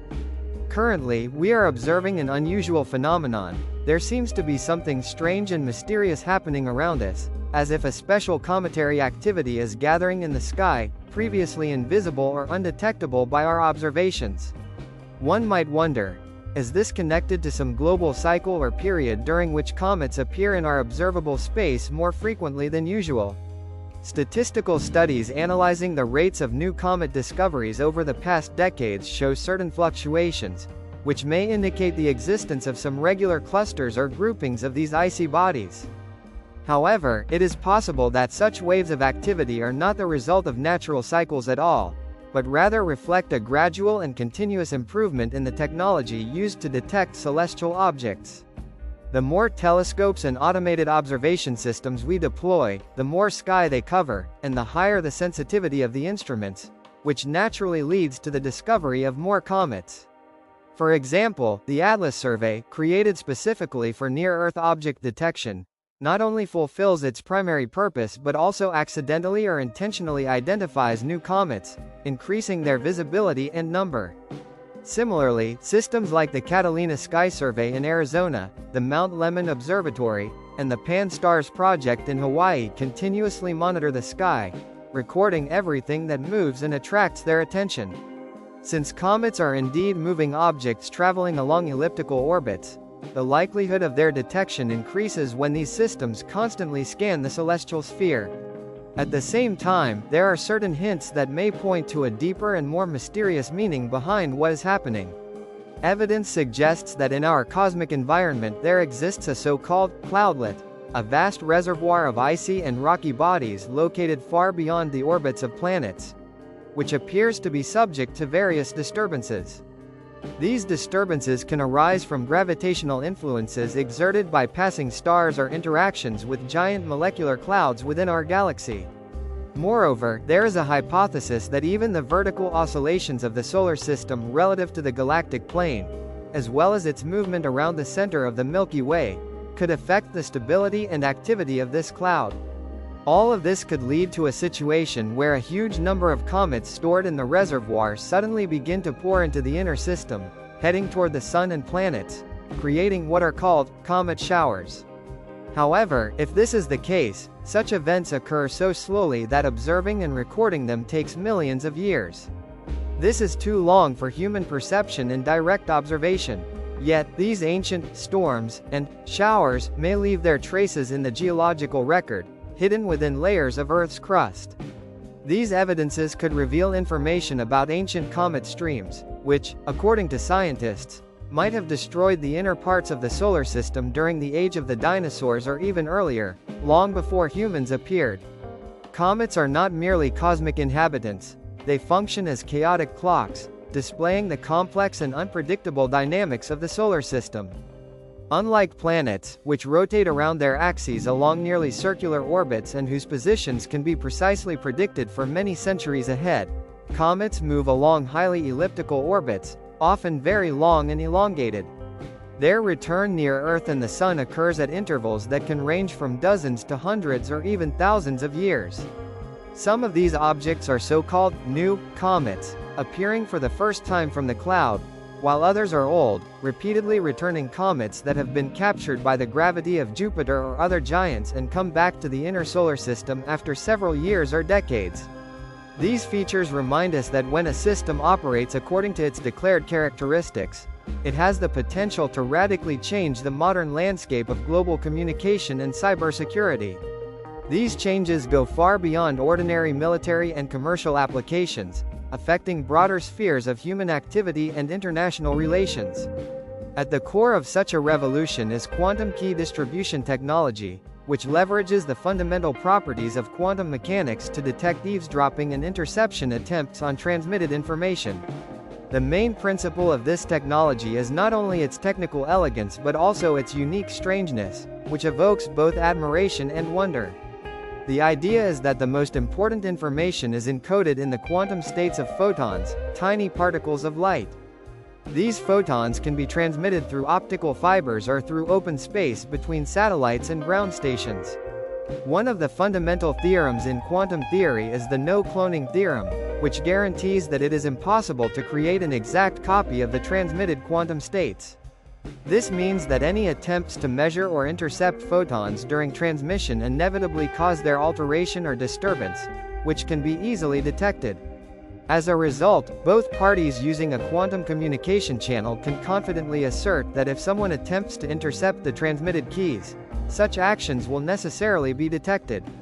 This makes it possible to create absolutely secure encryption channels, where security is ensured by the very nature of quantum mechanics. The process begins with the creation of entangled photons, pairs of particles that arise simultaneously and are linked at the quantum level. These pairs are separated so that measuring the property of one photon instantly affects the state of the other, regardless of the distance between them. This phenomenon, which Albert Einstein called spooky action at a distance, has been experimentally confirmed in numerous studies and has become the foundation for the development of advanced quantum technologies. Among these technologies are quantum computing and quantum teleportation, which promise revolutionary changes in the processing and transmission of information. When it comes to quantum key distribution, entangled photons allow two parties to establish shared random numbers. These numbers, in turn, serve as secure encryption keys, providing a high level of protection for transmitted data. Implementing such technologies requires complex and precise hardware. Photons must not only be generated and entangled but also transmitted and detected with minimal losses and maximum accuracy. Optical systems must be precisely aligned so that satellites and ground stations can interact over hundreds or even thousands of kilometers, taking into account the challenges posed by atmospheric turbulence, satellite movement, and Earth's rotation. Single photon detectors need to be capable of registering individual particles arriving at rates of thousands or even millions per second, while distinguishing genuine signals from background noise and minimizing the impact of detector dark counts. An important role is played by error correction protocols that account for inevitable imperfections in the system while simultaneously ensuring the security of the transmitted information. An example of this is China's system, where in 2016 a satellite called MSI, named after an ancient Chinese philosopher, was launched. This satellite orbits approximately 500 kilometers above the Earth's surface and follows a sun-synchronous orbit. Such an orbital regime provides regular communication windows for quantum key transmission. During each pass, which lasts several minutes, the satellite transmits entangled photons to multiple ground stations, allowing them to establish shared cryptographic keys.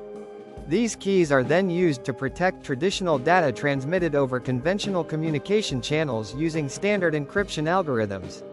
Thanks to the quantum channel, it becomes possible to verify that the keys themselves have not been compromised or intercepted.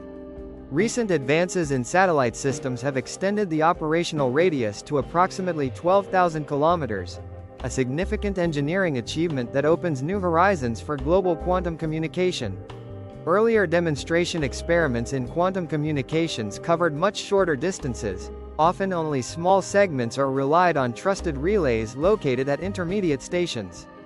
However, such approaches had notable drawbacks, since these relays, being trusted, could become vulnerable points potentially compromised by malicious actors. As a result, the security of such systems remained questionable. Modern developments in quantum communication have overcome these limitations by implementing more complex and reliable system chains, including satellite channels and ground stations, forming so-called end-to-end quantum networks. These networks enable the establishment of secure communications at the continental level, providing a high level of security that is currently considered practically unattainable for traditional encryption systems. According to information provided by Chinese researchers, such a network is already operational and serves government agencies, major financial institutions, and other critical organizations that require reliable information protection. This indicates that the country has achieved significant progress in the field of quantum communications, creating an infrastructure capable of resisting both existing and potential future hacking and decryption threats. The latter aspect is of particular importance in this context. Modern encryption systems, such as those protecting banking transactions, government secrets, and vital communications, are based on complex mathematical problems. Classical computers, even the most powerful and fastest, face enormous difficulties when solving such problems as factoring large numbers or computing discrete logarithms. These tasks require colossal amounts of time and computational resources, making the hacking of such systems practically impossible within reasonable timeframes. However, with the advent and development of quantum computers, the situation changes dramatically. If such machines reach a sufficiently large scale and can operate fully, they will be able to efficiently solve these complex problems, rendering existing encryption systems obsolete and vulnerable. Data encrypted today, as well as information collected by malicious actors or intelligence agencies, could be at risk of decryption years or even decades from now, when quantum computers reach maturity and can significantly accelerate the hacking process. In this context, quantum key distribution becomes a crucial tool for protecting information, as it ensures security not through mathematical complexity but through fundamental physical principles. The method of quantum key distribution is based on the laws of quantum mechanics, which guarantee that any attempt to intercept or eavesdrop on the transmitted key will inevitably disturb the quantum state and be detected. Thus, it is precisely the physical properties of quantum mechanics that make it possible to create reliable security systems independent of computational difficulty. This is their main value. At the same time, the development of such technologies raises concerns among Western countries, especially the United States and the European Union. They are closely monitoring China's progress in quantum communications, which causes some apprehension. According to a review prepared by the Massachusetts Institute of Technology, by 2025 Chinese researchers and engineers will have reached leading positions in several key areas of quantum technology, such as quantum communications and quantum sensing. This indicates that China has made significant progress in developing infrastructure capable of ensuring secure data transmission on a global scale. While American research programs and projects are actively working to catch up with and surpass China's achievements, they face a number of substantial challenges and obstacles. In particular, there are test beds for quantum networks implemented within the framework of the Department of Energy's program, as well as research conducted by DARPA aimed at developing space-based quantum architectures for communication. All of this demonstrates intense competition in the field of quantum technologies. However, thanks to early leadership and substantial government investments, China has created what is known as a quantum gap, a disparity in technological development that raises concerns among experts. Is it possible that in the future, space-based quantum networks will become the foundation of the global information infrastructure? Such a future envisions the creation of unprecedented constellations of satellites equipped with quantum systems, ensuring continuous and uniform coverage of the entire planet. This includes deploying numerous satellites in orbit, forming space chains that create a global communication network, as well as ground stations located in every major city and key population centers. These ground nodes will serve as connecting links, interacting with space-based devices to provide uninterrupted data transmission and network management. Additionally, specialized quantum repeaters, devices that extend the range of quantum signals beyond line of sight and obstacles, will be operational, which is crucial for establishing a truly global system. The data transmitted within such a network will be securely protected using quantum keys, which are constantly updated during transmission. By employing quantum encryption principles, these keys become virtually impervious to interception or hacking, as well as resilient against future technological breakthroughs in cybersecurity. As a result, even if new forms of hacking or unknown methods of data interception emerge, quantum systems will maintain their security.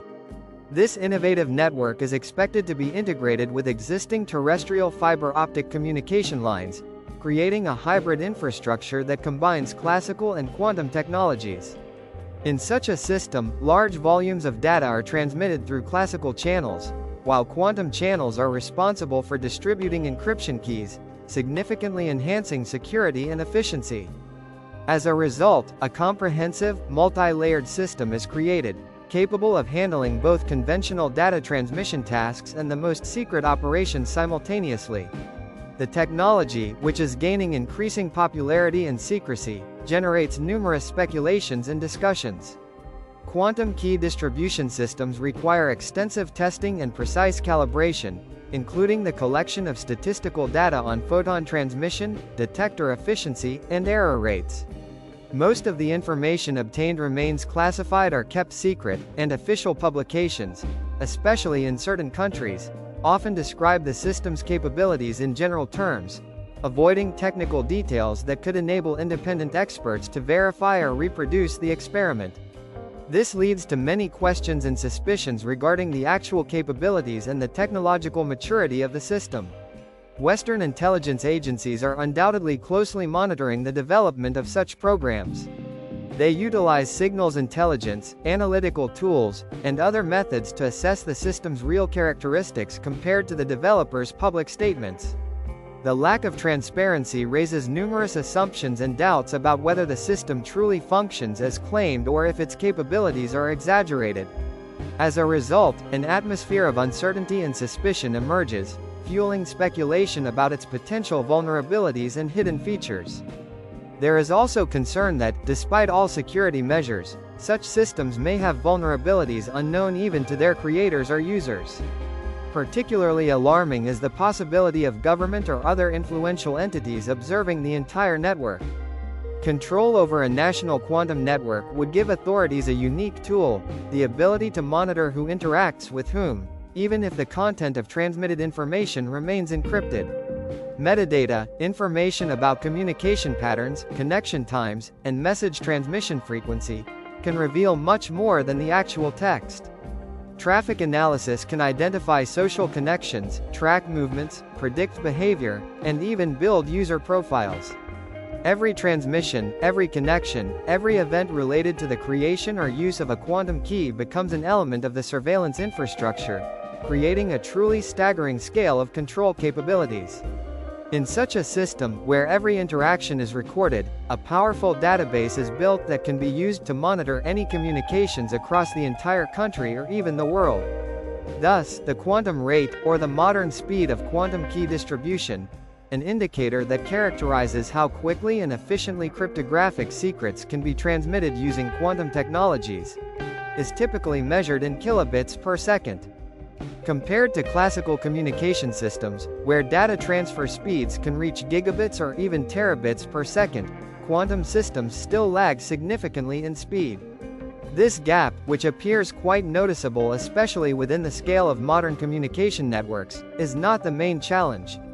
It is more important to understand that serious technical limitations exist in the field of quantum communication, and overcoming them requires either radical improvements in the efficiency of photon signal transmission or the development of fundamentally new methods for implementing quantum networking. A key obstacle to the development of global quantum networks is a phenomenon known as decoherence. This problem arises from the interaction of quantum systems with their environment, which leads to the loss of their unique quantum properties, such as entanglement and coherence. Decoherence imposes fundamental limits on how long quantum states can be preserved and on the distance over which these states can be transmitted without significant loss. In other words, the longer and farther quantum information needs to be maintained, the greater the chances that it will lose its properties and become unusable or inaccessible for analysis. To extend the range of such systems, scientists use satellites, which enable the transmission of quantum keys through the vacuum, space above most of Earth's atmosphere. The vacuum, being free of dense atmosphere, minimizes losses and distortions associated with photon interactions with air molecules and dust. However, even under these conditions, certain difficulties remain. Atmospheric turbulence near ground stations continues to degrade the quality of quantum signal transmission. This turbulence, caused by random air movements and changes in temperature gradients, creates additional obstacles for stable and reliable operation of quantum channels. The security of endpoints, devices or nodes where quantum keys are transmitted and received, also presents a serious challenge. Quantum key distribution provides a very high level of protection because any attempt at interception or interference in the channel cannot be detected without violating the quantum properties of the signal. However, even if the channel itself is protected, the end devices can still become vulnerable. Ultimately, to use the obtained quantum keys for encrypting and decrypting information, classical computing technology, ordinary computers that utilize these keys, is required. And this is where the risk arises. If these classical computers become compromised by malicious software, if hackers gain access to them, or if side-channel attacks occur, such as those based on electromagnetic emissions or power consumption patterns, then even the most secure quantum keys will be defenseless. They cannot guarantee long-term security if the endpoints become vulnerable. It is important to remember that the security level of a system largely depends on its weakest link. And if there is even one weak point in the system's real-world operation, it will determine the overall level of protection. During the implementation of quantum technologies, weak links are usually identified and amplified. These circumstances highlight that even the most advanced quantum systems require constant monitoring and improvement to avoid falling prey to new threats. All these aspects are just part of a vast and exciting story called the quantum race, which essentially reveals not only the technical possibilities and limits of human knowledge but also deeply reflects human nature. This competition is driven not only by the desire to develop new technologies but also by the wish to better understand how to utilize the fundamental laws of physics for strategic advantage.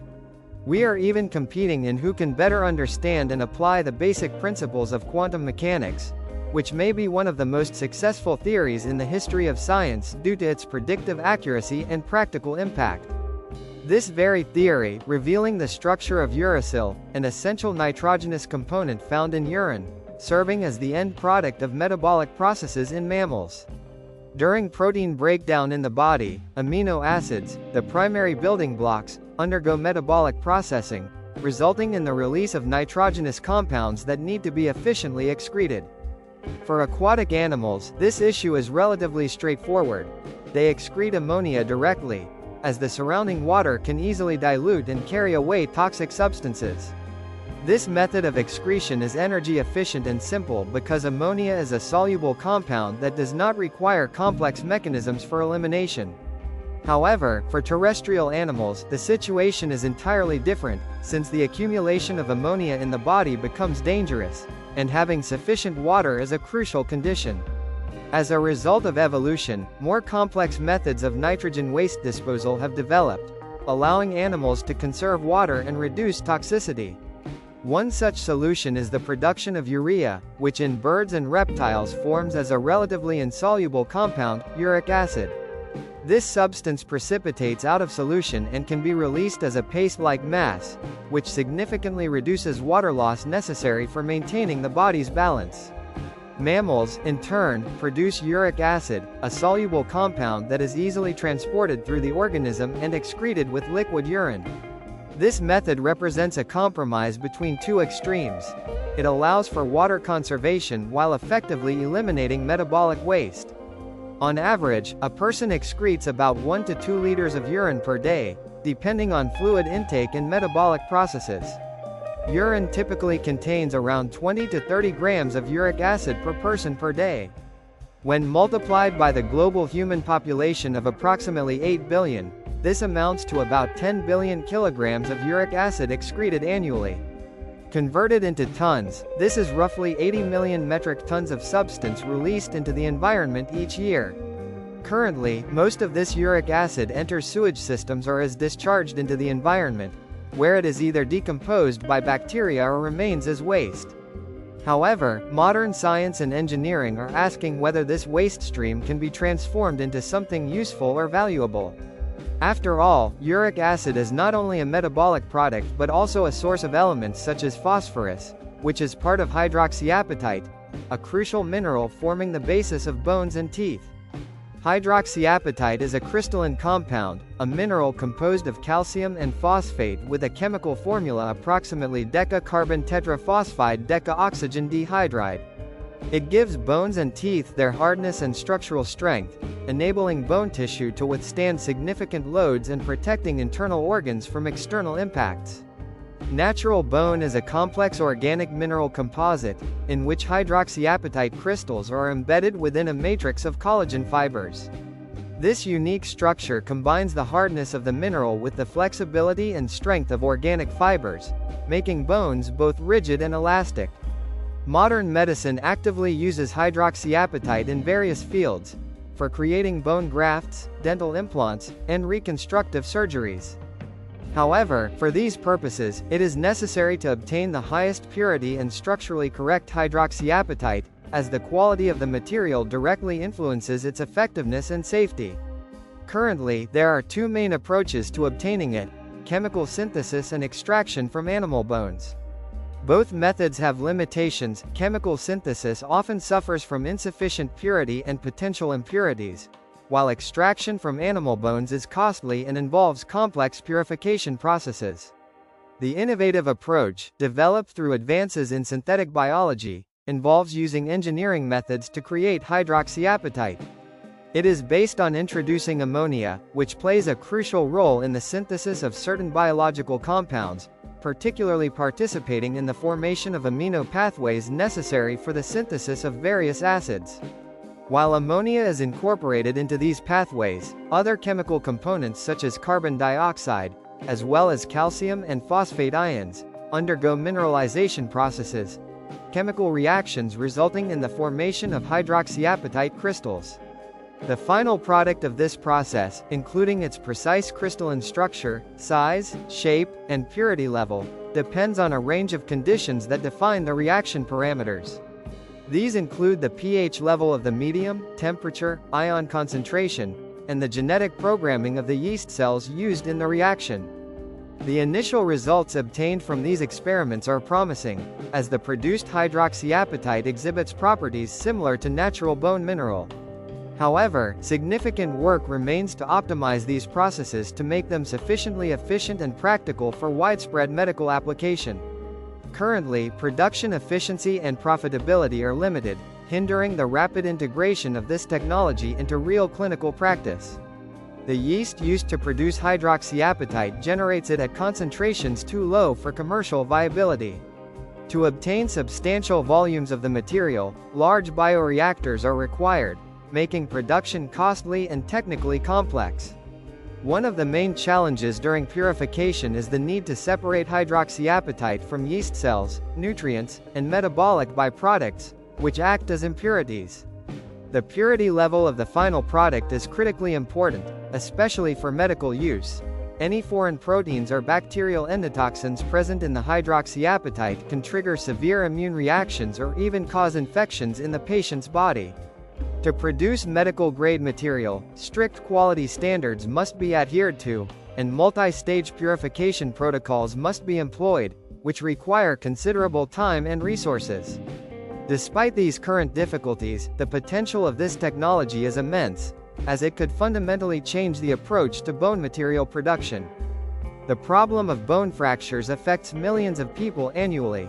In most cases, such injuries heal on their own without additional intervention. However, in cases of complex fractures or loss of bone tissue due to disease or trauma, natural regeneration is insufficient. In such situations, special materials or methods are used to support the healing process.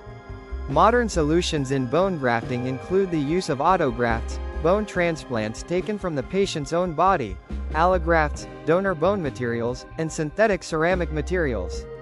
Each of these options has its advantages but also significant drawbacks. For example, autografts require an additional surgery to harvest bone tissue, which increases the risk of complications and causes discomfort for the patient. Allografts, despite involving fewer surgical consequences, carry the risk of infection transmission and possible immune rejection. Synthetic materials, in turn, sometimes do not properly integrate with natural bone tissue, reducing their effectiveness and durability. Under these conditions, hydroxyapatite obtained through biological methods from waste materials presents a promising alternative.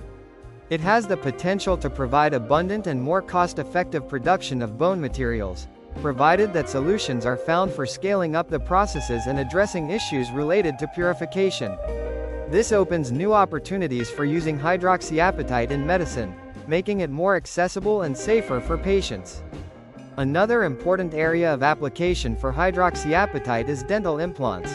Coatings made from this material on titanium implants significantly improve their integration with bone tissue, leading to more secure and long-lasting fixation. Currently, such coatings are created using high-temperature chemical processing, which is energy-intensive and costly. In the future, biological production of hydroxyapatite at room temperature and in aqueous environments could reduce energy costs and lower the carbon footprint, as well as mitigate excess nitrogen in the environment, which is caused by improper or excessive use of fertilizers. Excess nitrogen stimulates active growth of alkaline plants and promotes their mass flowering.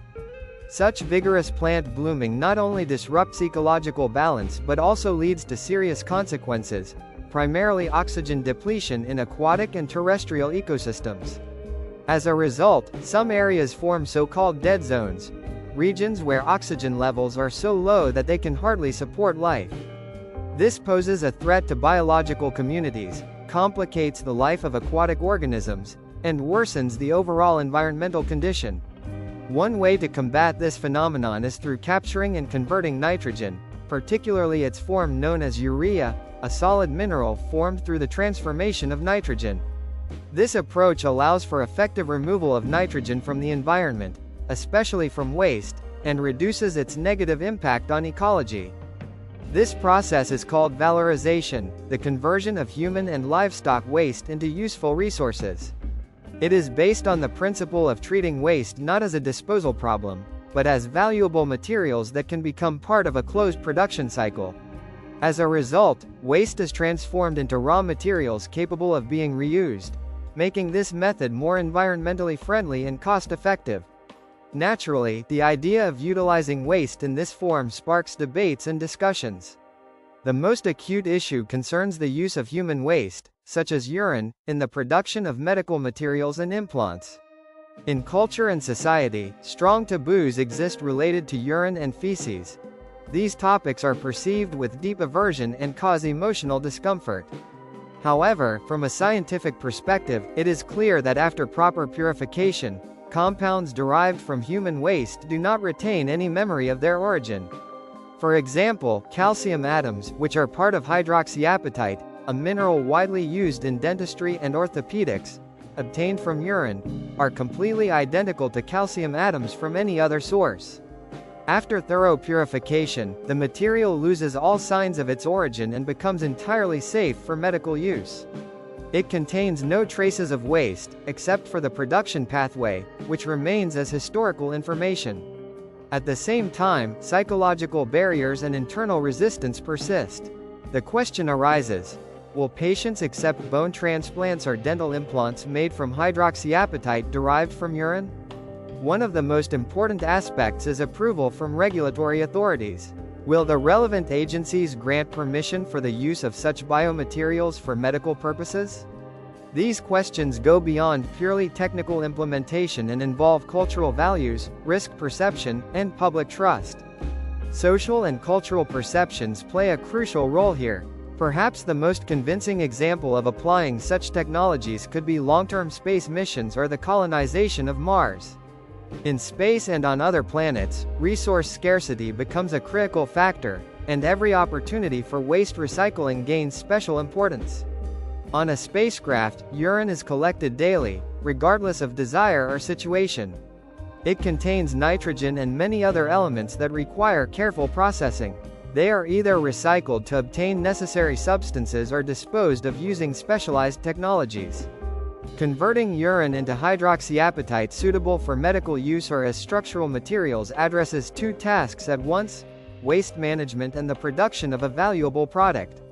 This approach allows for the creation of closed life support systems, which is especially important for developing long-term space habitation technologies and potential colonization of other planets. Under conditions of limited resources and the need for maximum waste recycling, these technologies could become vital. For example, if necessary, such as for treating fractures or regenerating bone tissue on Mars, using hydroxyapatite produced from crew urine could become the only available resource. This is an example of how waste recycling can literally save lives in extreme conditions. However, implementing such technologies faces strong resistance from various social groups and stakeholders. There is nothing particularly special about natural waste. It merely circulates within ecosystems, transforming into essential nutrients that are then reused by living organisms. In simpler terms, the waste of one creature becomes food for another, creating closed exchange cycles. Energy flows and minerals continuously move through ecosystems, maintaining their balance and stability. Long ago, when humanity was just beginning to develop its cultures, waste disposal seemed much simpler because population density was low, and natural decomposition and recycling processes operated effortlessly. At that time, natural cycles successfully managed this, degrading and processing most organic and inorganic residues. However, the development of industrial technologies and urban growth radically changed this situation. Large-scale urban construction and industrial production disrupted existing natural cycles, creating new waste streams that often exceed the capacity of natural recycling. These streams became so voluminous and complex that natural systems can no longer cope with their disposal, leading to waste accumulation and environmental pollution. In this context, hope arises from new scientific approaches. Specifically, synthetic biology offers tools for artificially restructuring natural cycles. The idea involves creating specialized organisms capable of filling ecological niches that did not originally exist in nature but are necessary to address modern problems. For example, there is a concept of converting urine into minerals that can then be used to strengthen bone tissue. This is just one of many examples where science helps recycle waste and reintroduce it into the cycle of use. Technologies of this type also enable the transformation of other waste types, carbon dioxide into fuel, plastic waste into biodegradable polymers, and agricultural runoff into valuable chemical compounds. The main idea is to learn how to close ecological loops, which, unfortunately, modern technologies often break. We strive to catch up with and embody the principles of a circular economy, which nature has perfected over billions of years. The most important step in this direction is to learn how to reuse resources, minimize waste, and maintain ecological balance. All of this is not just a technological challenge but a call for a rethinking of our interaction with nature and an understanding of its complex mechanisms. Part 10. This is a phenomenon that can be called a yawn, transitioning from one species to another, or, in other words, manifesting among a wide variety of living beings. Animal behavior related to yawning opens up limitless horizons for study and admiration, as it reflects internal cognitive and emotional states that we often recognize and understand in ourselves. Yawning is a universal mechanism present in many species, expressed in the behavior of creatures whose minds remain almost a mystery to us. Contagious yawning is a remarkable and multifaceted phenomenon in which observing someone else's yawn triggers an irresistible desire in a person or another creature to yawn themselves. Until recently, it was believed that such behavior was characteristic only of humans and a few highly social mammals, such as chimpanzees and dogs. However, recent research has challenged these notions because scientists have discovered contagious yawning in zebrafish as well. This discovery defies established beliefs and raises numerous mysterious questions about the origins of this behavior and its neural mechanisms. Zebrafish are small freshwater fish native to rivers in South Asia, and they have long been a popular subject of scientific research. Thanks to their transparent embryonic stage, these fish allow scientists to observe organ and system development in real time under a microscope.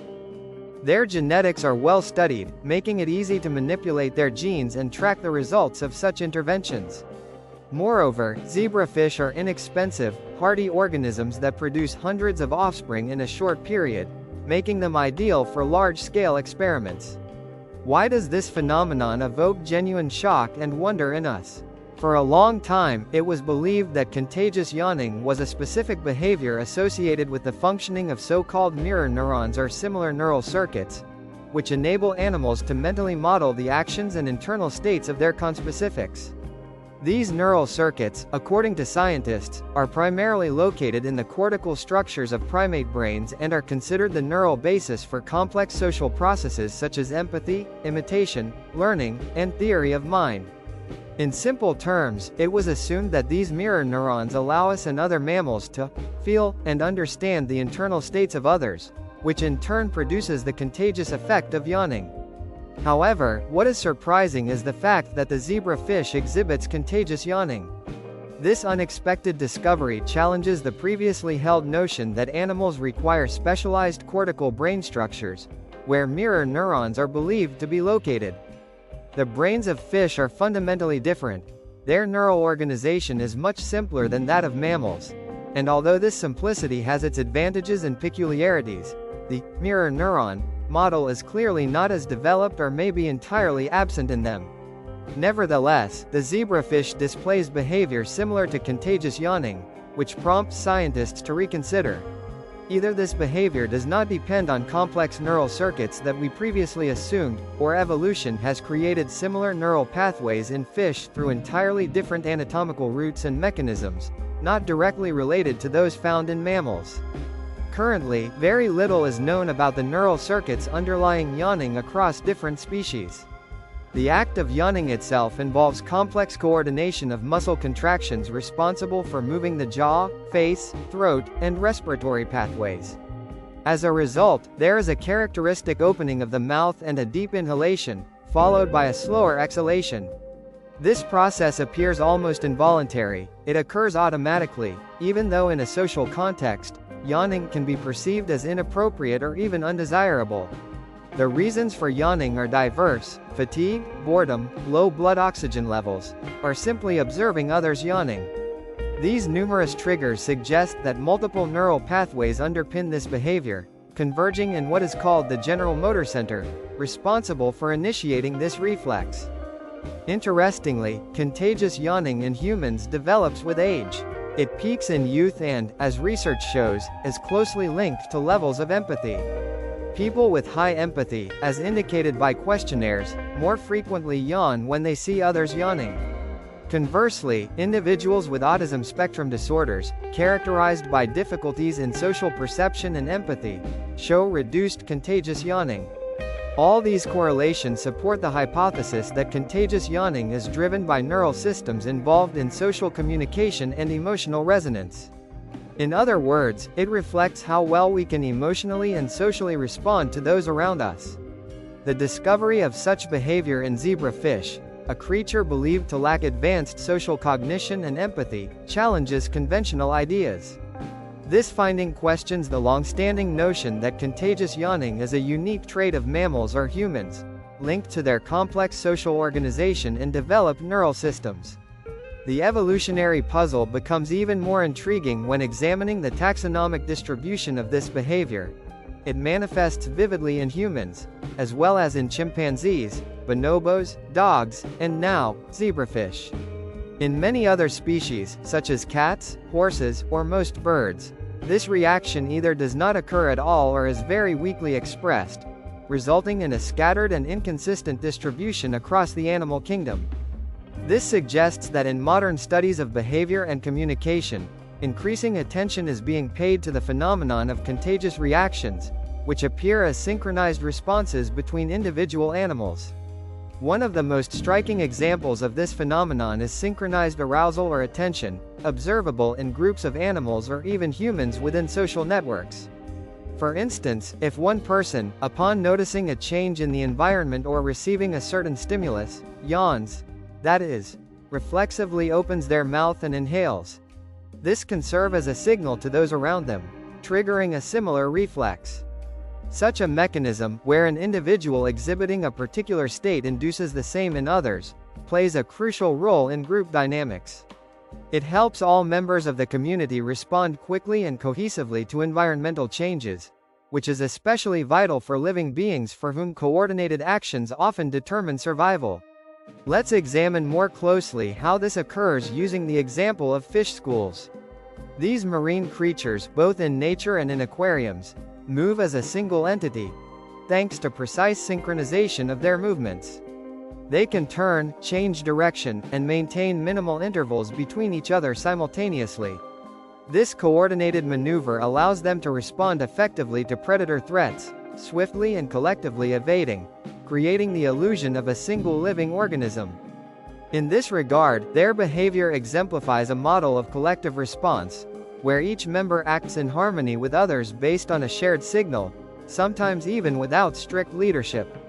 An interesting question arises: could contagious yawning in humans be part of the same behavioral toolkit? That is, could it serve as a mechanism that helps the group as a whole coordinate more quickly and efficiently in response to stress or danger? Another hypothesis related to this phenomenon suggests that contagious yawning functions to reduce tension and strengthen social bonds within the group. When one person yawns, it may signal that something is amiss, perhaps causing concern, stress, or fatigue. In response to this signal, other group members also yawn, helping to lower internal tension and neutralize stressful states. In this case, yawning functions as a hormonal regulation mechanism that helps to release excess nervous activity and also promotes the strengthening of social bonds within the group. In this context, the reaction to yawning is not merely a reflex but part of a complex social interaction system that assists the group in managing its internal state and maintaining psychological resilience. An important aspect is that zebrafish, as social animals living in organized communities, face numerous social challenges, from struggles for dominance and competition for mates to the need to vigilantly monitor predators. Under such conditions, behavior that can conditionally be called contagious yawning may well play a role in maintaining the overall cohesion and stability of the group during stressful periods. At first glance, the behavior of zebrafish, which some observers associate with yawning in mammals, sparks debate. The question is whether this behavior should truly be classified as yawning or if it is simply jaw or gill movements related to respiratory functions or feeding, which are characteristic of their physiology. The circumstances under which such behavior is observed differ from those in mammals, since fish do not breathe air, and their respiratory system and physiological responses are linked to gill ventilation, a process necessary for oxygenating the body. Therefore, the movements of an open mouth that may look like yawning in zebrafish are often connected to their physiological needs rather than psychological or neural mechanisms inherent to mammals. Critics argue that without confirmed evidence that such behavior in fish is caused by the same neural mechanisms, it remains uncertain. Perhaps the most profound and universal neural scheme explaining why yawning becomes contagious is one that originated very early in the evolution of vertebrates and persists to this day. This scheme can be traced across hundreds of millions of years because it serves as a fundamental mechanism for coordinating behavior in social species. In other words, reactions like yawning most likely evolved because they provide significant advantages to the organism, aiding in improving its physical state, increasing chances of survival or successful reproduction. This means that natural selection has supported and reinforced such reactions despite the energy and resource costs associated with the neural activity required for their expression. Interestingly, in the scientific community, especially among academics, this idea does not always take center stage, although in informal conversations, at conferences and seminars, there is sometimes discussion about whether such phenomena extend beyond a single species or genus. Can synchronization and contagion processes, such as yawning, occur between different species, even across entirely different kingdoms of living organisms? This question remains partially open today. However, modern research indicates that the mechanism behind contagious yawning, as it is currently understood, is based on sensory perception. That is, seeing or hearing someone yawn activates neural circuits in us that trigger our own yawning. In this sense, the reaction to another's yawn is a complex example of social communication initiated through sensory signals and reflected at the neural network level. However, in nature, there exists a broader, more global synchronization that occurs not only through direct observation but also via mechanisms that scientists are only beginning to understand.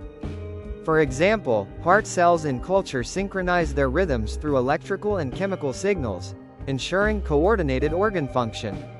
Fireflies in Southeast Asia, in lush mangrove forests, synchronize their flashes among hundreds of individuals, creating spectacular light displays.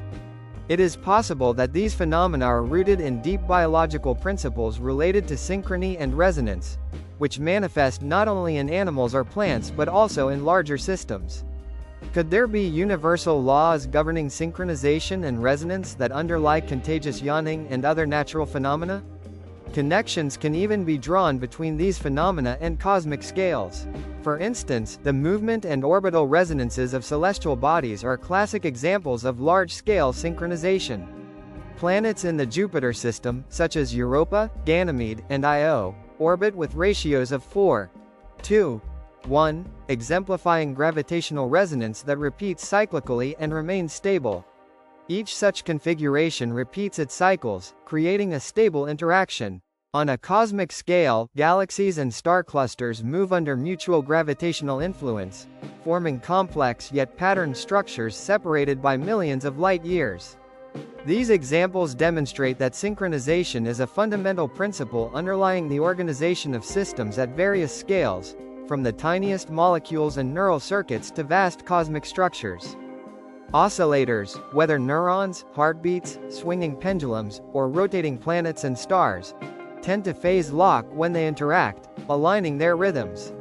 As a result, a collective rhythm emerges, fostering coherence and stability within the system. Mathematical models of coupled oscillators reveal astonishing similarities across diverse physical systems, from biological to astronomical. It can be assumed that the contagiousness of yawning is a manifestation of these very universal principles of synchronization, realized in biological systems. Both phenomena discussed are related to information processing, although they do so in completely different ways and on vastly different scales. The human brain is engaged in processing sensory input, information received from our senses, and based on this, it forms behavioral responses, that is, actions and reactions that we carry out. This processing occurs through a complex network of neurons transmitting electrochemical signals, allowing the brain to create representations of the world and to regulate our behavior. At the same time, stellar energy and processes occurring within celestial bodies, such as gravitational interactions and nuclear fusion, operate according to entirely different laws of nature. Gravity governs the movement of stars and planets, while nuclear fusion within their cores provides radiation that we observe as light or heat. These processes, governed by the laws of physics, maintain the balance of forces and energy in the universe, creating conditions for its existence. Attempts to draw an analogy between the human brain and cosmic phenomena often prove to be futile because they operate on different principles and scales. Nevertheless, contemplating the vastness of the universe and its complex organization raises profound questions about the nature of complexity, information, and structuring. These reflections lead to considerations about the meaning and limits of our understanding. Studying fish, at its core, reminds us of how little we truly know about the cognitive and behavioral characteristics of other animal species. Every assumption or so-called fact about what animals can or cannot do remains provisional and requires verification as new evidence emerges. For a long time, we believed that contagious yawning was a manifestation of empathy and the activation of mirror neurons in humans. However, research shows that fish seem not to perceive such social signals, which calls into question our assumptions about the connection between yawning and emotional empathy. Moreover, behaviors that we are accustomed to consider exclusively human or characteristic only of mammals may have deeper roots or broader distribution than previously thought. For example, the use of objects as tools, a trait not only of humans but also observed in some birds and even cephalopods. Culture, traditionally understood as learned and socially transmitted behavior, is present in both whales and crows, demonstrating how widespread social transmission of knowledge and skills is among animals. Metacognitive abilities, that is, the capacity to reflect on one's own thoughts and to understand one's mental processes, are hinted at in species such as rats and dolphins. The more we explore, the clearer it becomes that the boundaries we once drew between humans and other animals, between complex and simple minds, are gradually blurring. These boundaries are becoming less distinct, and our understanding of the nature of intelligence and consciousness is expanding. Part 11. A stone capable of sliding across the surface. The most significant event that may be forever etched into humanity's memory is the date of April 13, 2029. Of course, only if we are still around and able to remember what happened. On that day, a celestial object, an asteroid designated 99994 Apophis, named after the ancient Egyptian deity of chaos and darkness, will pass so close to Earth that the distance between them will be only 31,000 kilometers. To put this into perspective, geostationary satellites, which provide television signals, navigation, and meteorological data, orbit at an altitude of about 35,000 kilometers. Thus, Apophis will fly within this ring of satellites, making its observation particularly spectacular and unusual. This cosmic visitor will be visible to the naked eye as a rapidly moving point against a starry background. Subsequent observations of the asteroid, which in the coming years is expected to pass very close to Earth, have allowed scientists to significantly refine its orbital parameters. Through careful analysis of astronomical data, it was determined that its orbit is an ellipse gradually shrinking, which in turn reduces the uncertainty zone regarding the possible location of this celestial body. As a result of these improved calculations, it has been established that the probability of the asteroid being anywhere along its orbit during the upcoming years, up to 2031, is completely excluded. In other words, we can now confidently say that within this time frame, the object poses no threat to our planet, and the risk of collision with Earth during this period is considered entirely eliminated. However, the story of this asteroid does not end in 2039, and moreover, its future behavior remains the subject of intensive research and concern among scientists. It is particularly significant that after its closest approach, the asteroid will change its orbit due to gravitational interaction with the planet. When a celestial body passes very close to Earth, it is affected by tidal forces and gravitational accelerations that can substantially alter its trajectory. The magnitude of this change depends directly on how close the asteroid passes and at what speed it moves relative to our planet. In the case of aphelion, the point in the orbit farthest from the Sun, there will be a significant deviation in its trajectory, which will also affect its orbital period around the Sun and the potential risks of future collisions. In the future, during the years 2036 and 2068, new close approaches are expected. However, these predictions carry a high degree of uncertainty. All these forecasts are based on models derived from data collected during the most precise and significant previous encounter in 2029, as it is at that moment that the most accurate parameters regarding the asteroid's position, velocity, and composition can be obtained. Currently, it is impossible to predict its future trajectory with absolute certainty because many factors influencing its movement remain unknown until the next encounter occurs and all necessary measurements are taken.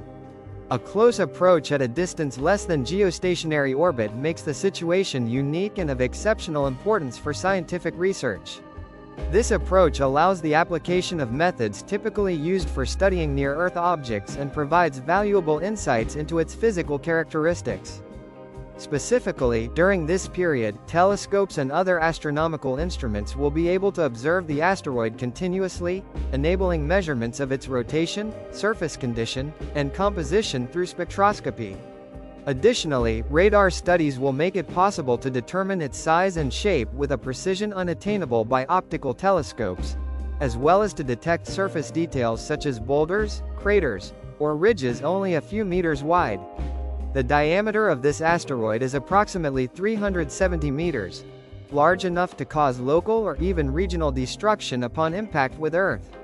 At the same time, its relatively small size allows for ground-based observations, and these studies remain relevant despite such objects being relatively rare. The very approach of the asteroid to the planet makes it possible to use methods designed for studying near-Earth objects and opens new horizons for scientific research. The role of radar astronomy is particularly crucial at this moment, becoming a key tool. Radio telescopes, such as the Goldstone antenna in California, as well as the potential use of the Arecibo complex, if it is operational by that time, will be able to reflect radio waves from the asteroid's surface and analyze the signals received. Radar methods not only allow precise distance measurements with an error of just a few meters but also enable determining its rotation period with an accuracy of up to a second and provide information about surface roughness. These data significantly surpass the capabilities of optical observations, allowing for the creation of detailed three-dimensional models.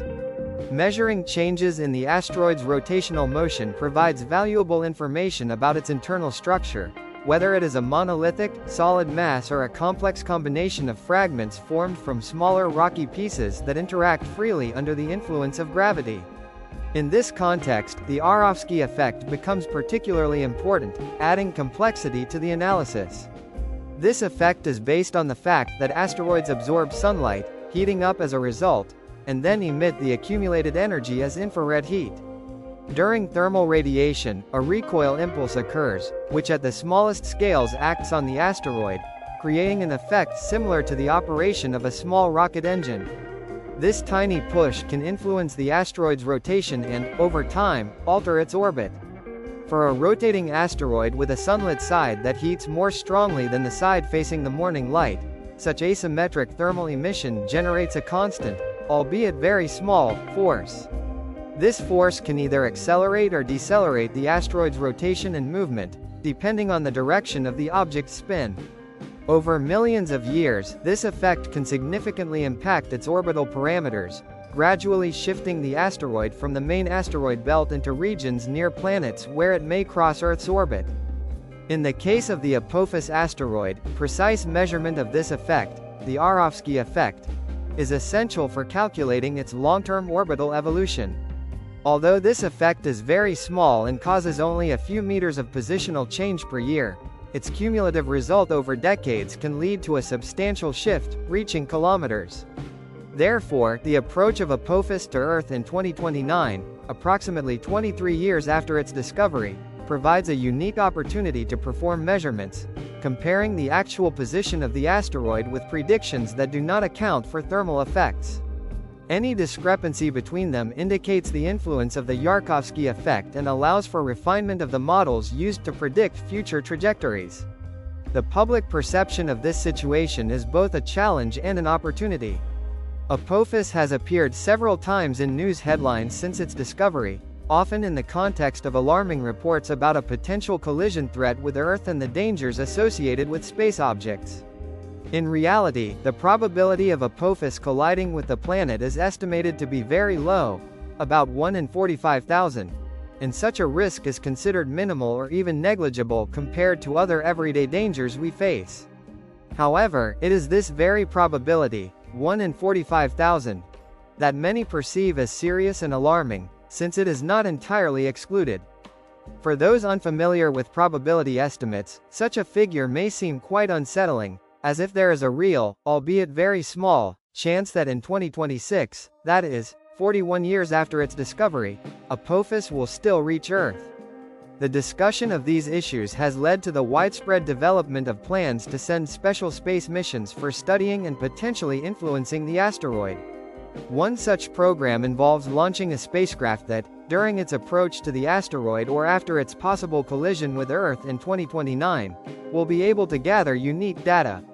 This mission will provide an opportunity to thoroughly examine the asteroid's internal structure, composition, and surface properties, which cannot be achieved from Earth.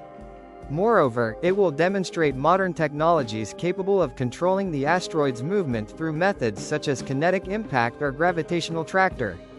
These techniques not only allow for slight orbital adjustments of the hazardous object but also serve as proof that humanity possesses the technical capabilities to protect the planet from potential threats. The changes in the orbit of the asteroid known as Dorfus have become a vivid demonstration that humanity is capable of influencing the trajectory of celestial objects. In particular, recent efforts succeeded in altering its orbit around a larger satellite, Didymus. This fact confirms a crucial possibility. Given sufficient time and the right technologies, humans can program the path of an asteroid, something that previously seemed like science fiction. The success of the Apophis mission, aimed specifically at testing deflection methods, marked an important milestone in planetary defense development. It showed that even larger objects can be successfully maneuvered, opening new horizons for scientific research and practical solutions. Overall, this mission confirmed that scientific approaches to managing asteroid threats are not only theoretically feasible but also practically achievable, especially if we have enough time to prepare. The science behind these achievements is constantly evolving, and the theory of altering the course of celestial bodies is becoming increasingly justified. At the same time, numerous conspiracy theories have arisen around these events, particularly related to NASA's activities. Many suggest that the real chances of success for such operations are being underestimated or concealed, which naturally raises suspicion and doubt among parts of the public. These theories are often based on distrust of official information, and their spread is primarily linked to a psychological aspect. People find it difficult to accept that humanity has learned to control processes that were previously considered inaccessible. Space agencies, in turn, are forced to strike a balance between the need for maximum transparency and the desire to avoid panic among the population. Every preliminary orbit calculation and collision probability assessment is accompanied by a certain degree of uncertainty. The greater this uncertainty, the more anxiety and suspicion arise that something has been overlooked or hidden. This is especially difficult when observations of new objects are limited and the timelines for data clarification are extended. In such cases, concerns emerge that any statements about safety might be false, and that information is being carefully concealed.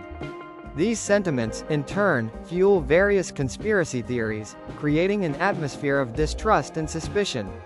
Although most space agencies, including NASA, adhere to principles of openness by publishing data on orbit calculations and probable scenarios through systems like Sentry and the Torino scale, it is impossible to completely eliminate distrust. The issue is not only in hiding details but also in the perception that any information about potential deviations or alien involvement, if it appears insufficiently transparent, could be an attempt to conceal something important. As a result, even with open data, the topic of asteroid threats develops into a complex, layered perception often infused with elements of mistrust and conspiracy theories. The image of an asteroid that could approach Earth and block it with its mass evokes a mixture of danger and wonder in the imagination. Although such scenarios are hypothetical, they captivate minds and remind us of how fragile our planet is within the context of outer space. In the case of the Apophis asteroid, its approach to Earth in 2036 served as a vivid reminder that space is not just a silent void but a place where situations can sometimes arise that shake our understanding of safety. This object may not strike us, but it will come close enough for us to feel its presence, observe its flyby, and understand that space technology, such as rocket systems and satellites, sometimes delivers stones the size of a mountain that pass by our planet. These close asteroid passes serve as a reminder that space is not absolute emptiness. It still contains a great deal of debris left over from the formation of our solar system. This debris continues to orbit the Sun, and occasionally, parts of it cross Earth's orbit. Fortunately, these events are rare, but they are significant astronomical occurrences that we have become accustomed to marking and anticipating, creating a sense of excitement and preparation. We anticipate their movements in advance, planning carefully to avoid missing any of their aspects.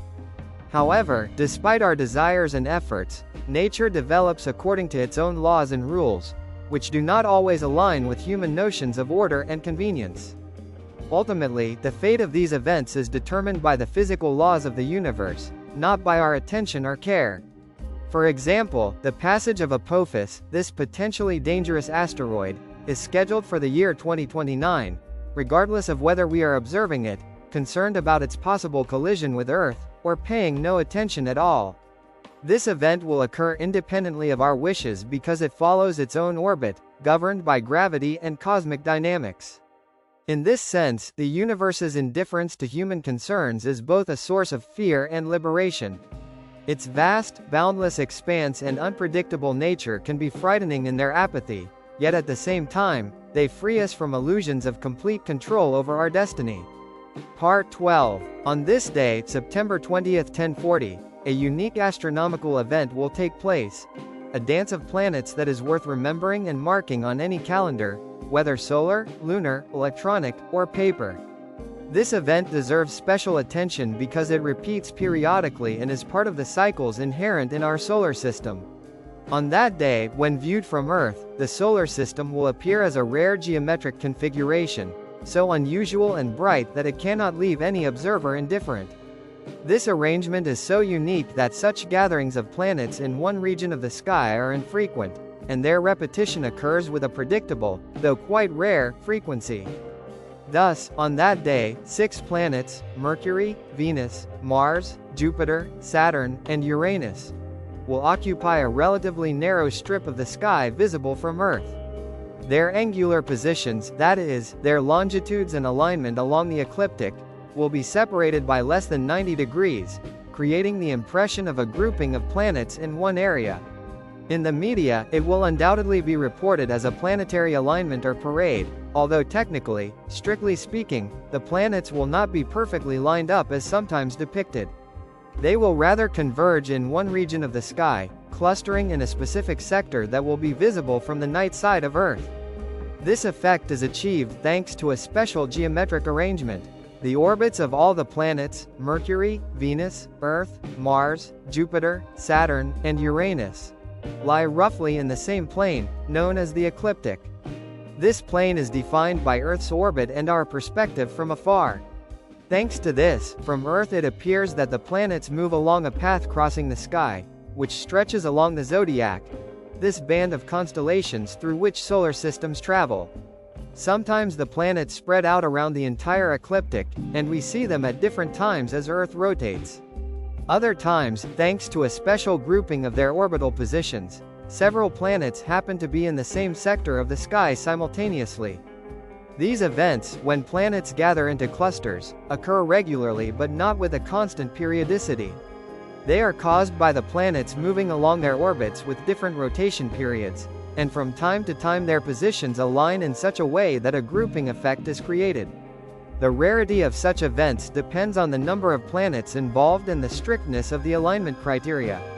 For example, when all 8 planets, Mercury, Venus, Earth, Mars, Jupiter, Saturn, Uranus, and Neptune, align, the visual spectacle is even more striking. The variety of brightness and color saturation of the planets in our solar system creates a lasting visual interest and admiration. For instance, Venus appears before the observer as a dazzlingly white luminous body, its glow standing out brightly against the starry sky. Mars, in turn, displays a distinctly orange-red hue, immediately attracting attention and indicating that it is the red planet, known for its rich dust and rocky surfaces. Jupiter, the largest planet, appears as a yellowish-white disk, with shades that evoke a sense of richness and power. Saturn, although very similar to Jupiter in structure and color palette, seems slightly less bright. Its tone is a bit weaker, making it less noticeable but no less attractive. Uranus, unlike the previous planets, appears almost invisible in the sky. Its pale blue-green disk is barely visible even with binoculars, evoking a sense of elusive mystery and distance. When all these celestial bodies are aligned in the sky, their combined image becomes a kind of portrait of planetary diversity, condensed into a single frame that reflects the richness and variety of our solar system. Professional astronomers, equipped with more precise instruments and knowledge, use such planetary alignments not only to create beautiful images but also to conduct scientific research that goes far beyond aesthetics. Although many myths associate planetary alignments with gravitational effects, such as tidal forces or even seismic events, scientific data show that such alignments do not cause significant gravitational impacts on the planet Earth. Nevertheless, these situations provide a unique opportunity for simultaneous measurement of parameters of multiple planets using the same instruments and methods. This, in turn, contributes to the development of comparative planetology, which allows for a better understanding of the characteristics and properties of atmospheric layers, climatic conditions, and other features of planets such as Venus, Jupiter, and Saturn within the same experimental framework. Using identical control elements for observation windows and the same variables in instruments enables scientists to make more accurate and confident comparisons between these planets, revealing their similarities and differences. Planetary alignment also creates additional opportunities for discovering unusual objects. When several planets are grouped in a single region of the sky, the background star fields in that area appear more saturated and brighter than usual. In such cases, by scanning the region, observers may notice faint asteroids, distant comets, or even yet undiscovered planets hidden behind a dense stellar background. This is especially relevant for searching for objects in the outer parts of the solar system, which remain beyond the reach of ordinary observations.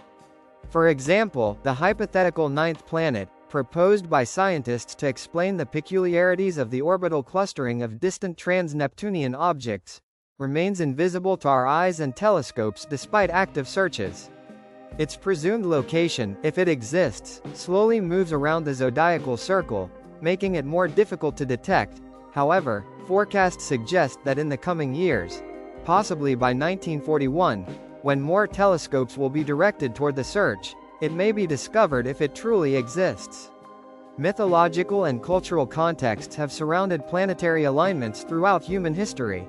Ancient astronomers, carefully recording the positions of planets and their conjunctions, attributed special significance to these astronomical events, linking them to the fates of people and the world. They believed that such configurations could herald important changes or events and assigned symbolic meaning to them. Astrological traditions, which persist to this day, are based on these ancient beliefs and continue to ascribe particular importance to certain planetary conjunctions. Although modern science dismisses these notions, facts and scientific data do not prevent people from making forecasts and assumptions about the future. On the internet, it is common to encounter claims that certain planetary alignments or cosmic events could lead to catastrophes on Earth. These messages sometimes cause anxiety among people, prompting many to take preparatory measures in hopes of avoiding potential disasters. However, when such predictions do not come true, these fears gradually fade from collective memory. They are either quietly forgotten or rationally explained through scientific reasoning, which diminishes their emotional impact. At the same time, there are numerous opportunities within the scientific community to study planetary alignments and their influence on the solar system as a whole. One such method involves precise measurement of the positions and motions of planets, which helps not only to track their orbits but also to test existing gravitational theories, as well as to refine the mass of each planet and its influence on other bodies within the system. Every planet orbiting the Sun exerts gravitational effects on all other bodies in the system, including other planets. These effects create so-called gravitational perturbations, small deviations in orbits that can accumulate over time and become noticeable. Modern astronomy employs sophisticated instruments and techniques to accurately determine the current positions of planets and compare them with predictions based on classical Newtonian gravity. When discrepancies arise between these data, they may indicate the presence of unknown masses or forces within the solar system, or possibly even necessitate a revision of fundamental gravitational theories. Overall, such measurements and observations provide not only valuable scientific information but also foster an understanding of the relationships and dynamics of celestial bodies.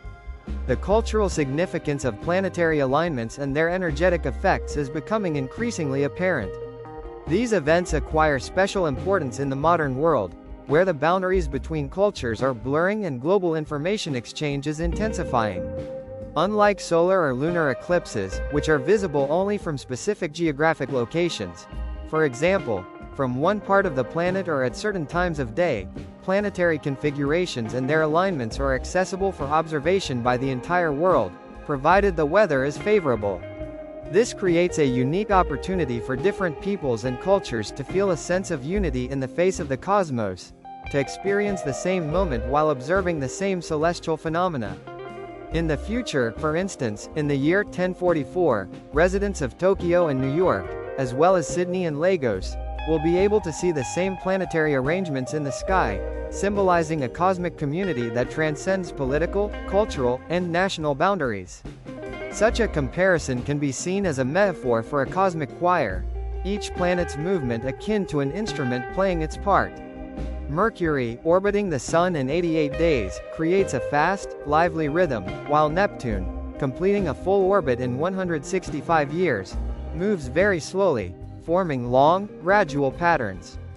These different time cycles generate complex, layered rhythms that, over time, develop into unique patterns. When several planets align in a specific configuration, it can be imagined as a moment in a long cosmic symphony, many instruments playing simultaneously, creating a rich and harmonious chord that then dissolves to make way for new melodies. Although this metaphor is not entirely accurate, since planets do not produce sound or create music in a literal sense, it effectively conveys the sense of complex patterns, rhythms, and harmonies in their orbital dynamics. The prediction of the supermoon on the 25th day also contributes to the richness of this narrative. Events such as alignments and the moon's closest approaches are significant in both astronomical and cultural contexts. These phenomena go beyond the ordinary. The distance between Earth and the moon varies considerably, affecting how we perceive this satellite with our eyes. At perigee, the point closest to the planet, the moon is approximately 363,000 kilometers from the Earth's surface. In contrast, at apogee, the farthest point along its orbital path, the distance increases to about 450,000 kilometers. As a result, the apparent size of the moon from Earth changes depending on its position in orbit. When the satellite reaches perigee and appears in its full phase, it looks significantly larger and brighter than usual, and it is precisely at this moment that we observe what is called a supermoon. An especially remarkable event will occur in November of 2012, when the moon will be in an extremely close perigee position, approximately 356,500 kilometers from Earth's center. Such a close approach, nearly the minimal distance along the satellite's entire orbital trajectory, makes it a unique phenomenon. Compared to regular supermoons, this event will be about 3% closer, and compared to standard full moons, roughly 6% closer. Although these percentages may seem minor, it is important to remember that the moon's angular size depends non-linearly on distance.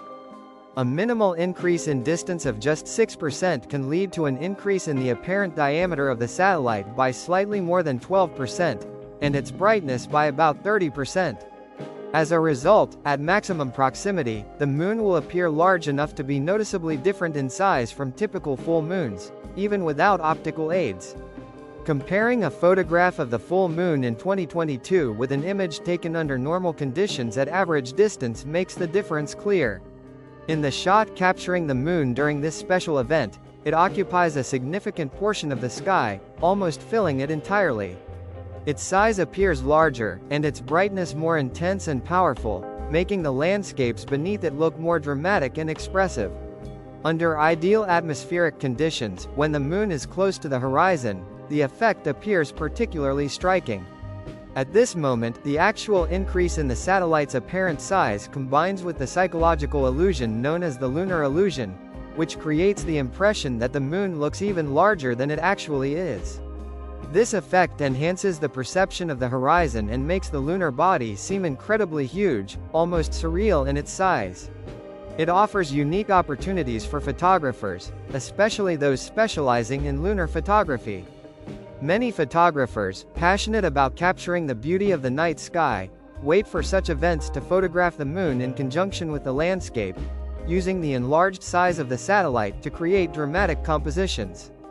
During these moments, it is possible to capture not only the object itself but also its interaction with the surrounding nature, adding depth and expressiveness to the images. Preparing for such shoots requires significant effort. Planning often begins several years before the expected date. Scoutings of the location are crucial. It is necessary to determine exactly where on the horizon the moon will rise or set behind interesting foreground objects. It is also essential to carefully calculate the precise time when the moon will appear in the desired part of the sky and to choose the correct angle and position for shooting. This approach allows for optimal shots, emphasizing the scale and beauty of the event. The increased brightness of the moon during a supermoon has not only aesthetic effects but can also have practical consequences. Moonlight on ordinary nights is bright enough to cast shadows and influence the behavior of nocturnal animals. When the moon approaches Earth and becomes especially luminous, its light can illuminate the ground so brightly that shadows become distinct, and the landscape appears more vivid, almost like during twilight. On such nights, animals whose behavior depends on lunar phases may react to the extraordinary brightness, changing their habits. Predators, prey, and other nocturnal creatures often adjust their activity patterns in response to the heightened lunar illumination. This natural phenomenon, known as the gradient of tidal forces, causes two noticeable bulges on the ocean surface. One of these bulges is directed directly toward the Moon, while the other is positioned opposite. Due to Earth's rotation, coastlines constantly move through these bulges, creating the familiar twice-daily cycle of high and low tides. This cycle, well known to anyone living by the sea, is driven by the interaction of the gravitational forces of the Moon and the Sun with our planetary body. The magnitude of the tides largely depends on the distance between the Moon and Earth. The closer the satellite, the stronger its gravitational influence. As a result, a steeper gradient of gravitational force develops, leading to higher tides. During periods when the Moon is in new or full phase, these tides reach their maximum levels and are called spring tides. Part 61 of 70. These effects are especially pronounced during so-called supermoons, when the Moon is very close to Earth, as was the case in 2020.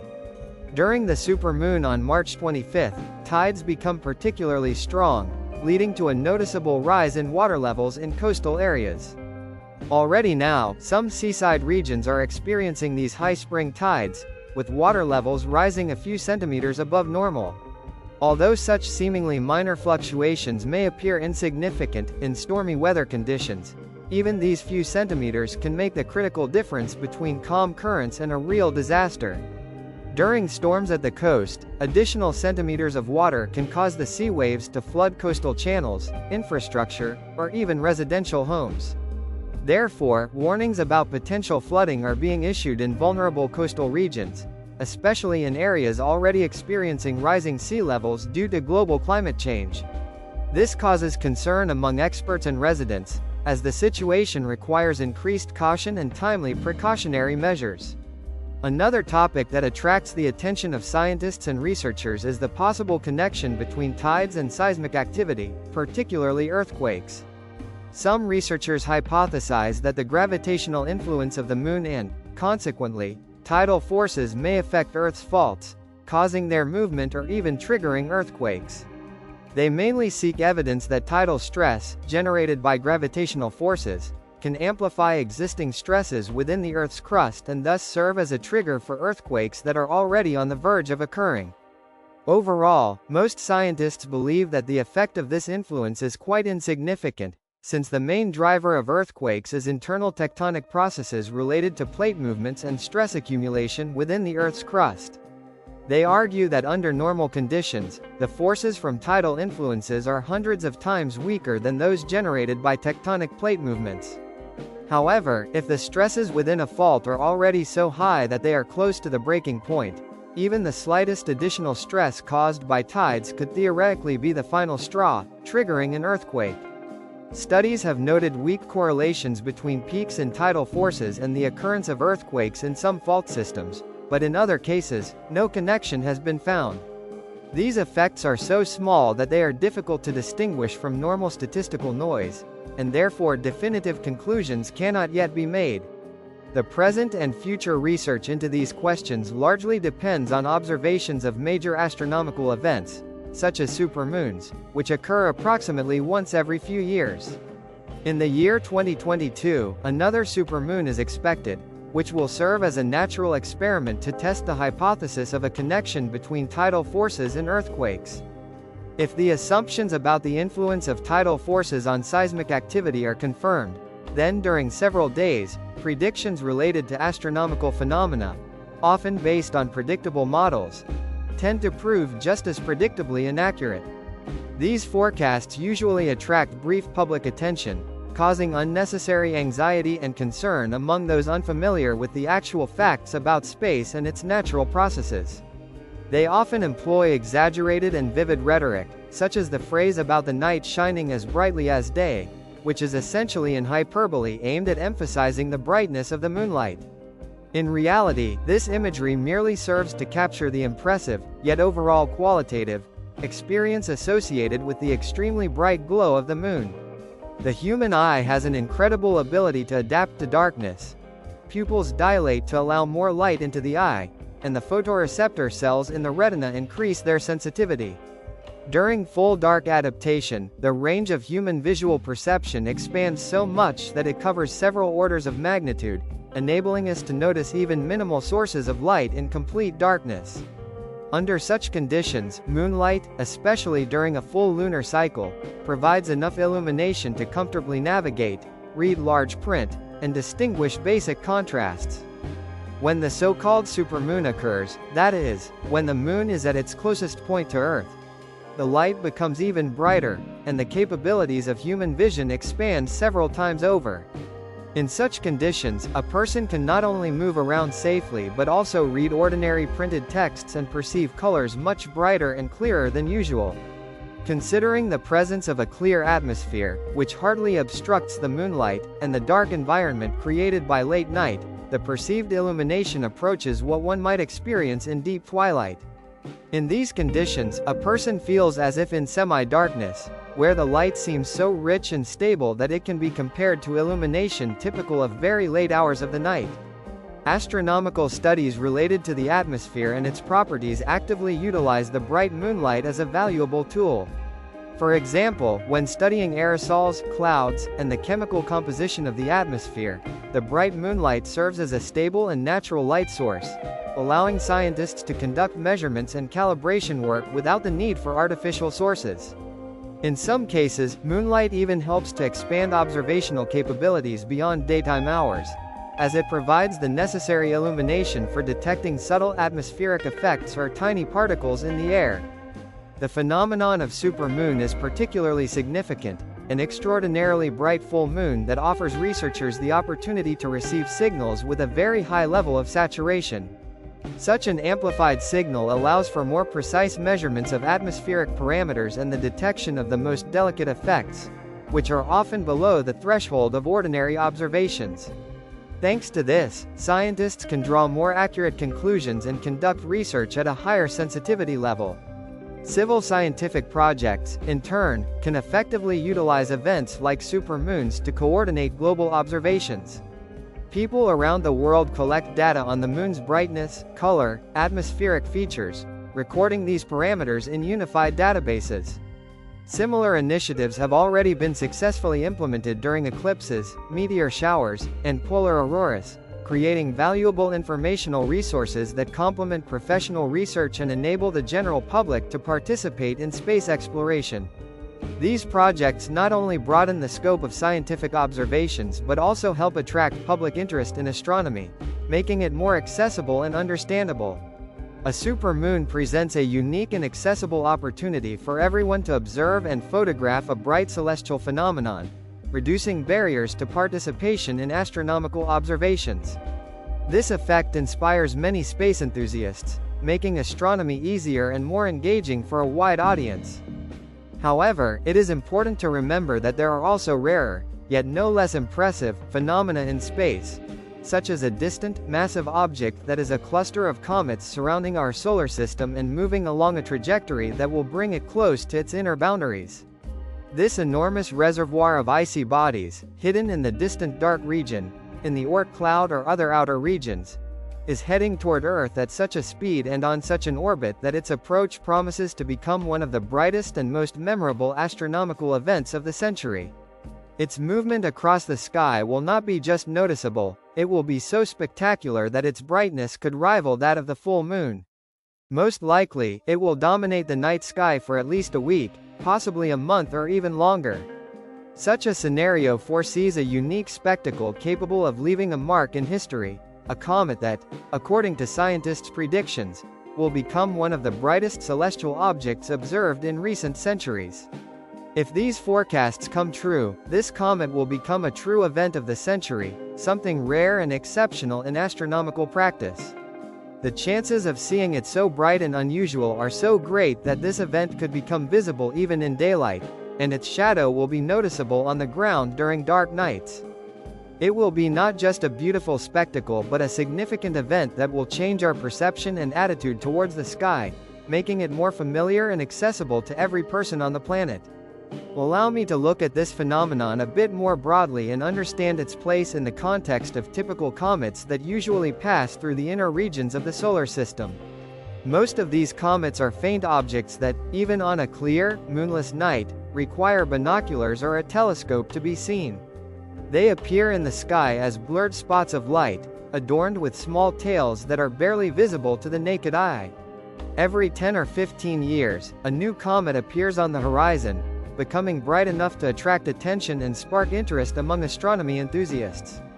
For example, the Halley's Comet, which appeared in 1997, remained visible for over half a year, and its brightness was such that even from urban areas, despite light pollution, it was easy to notice.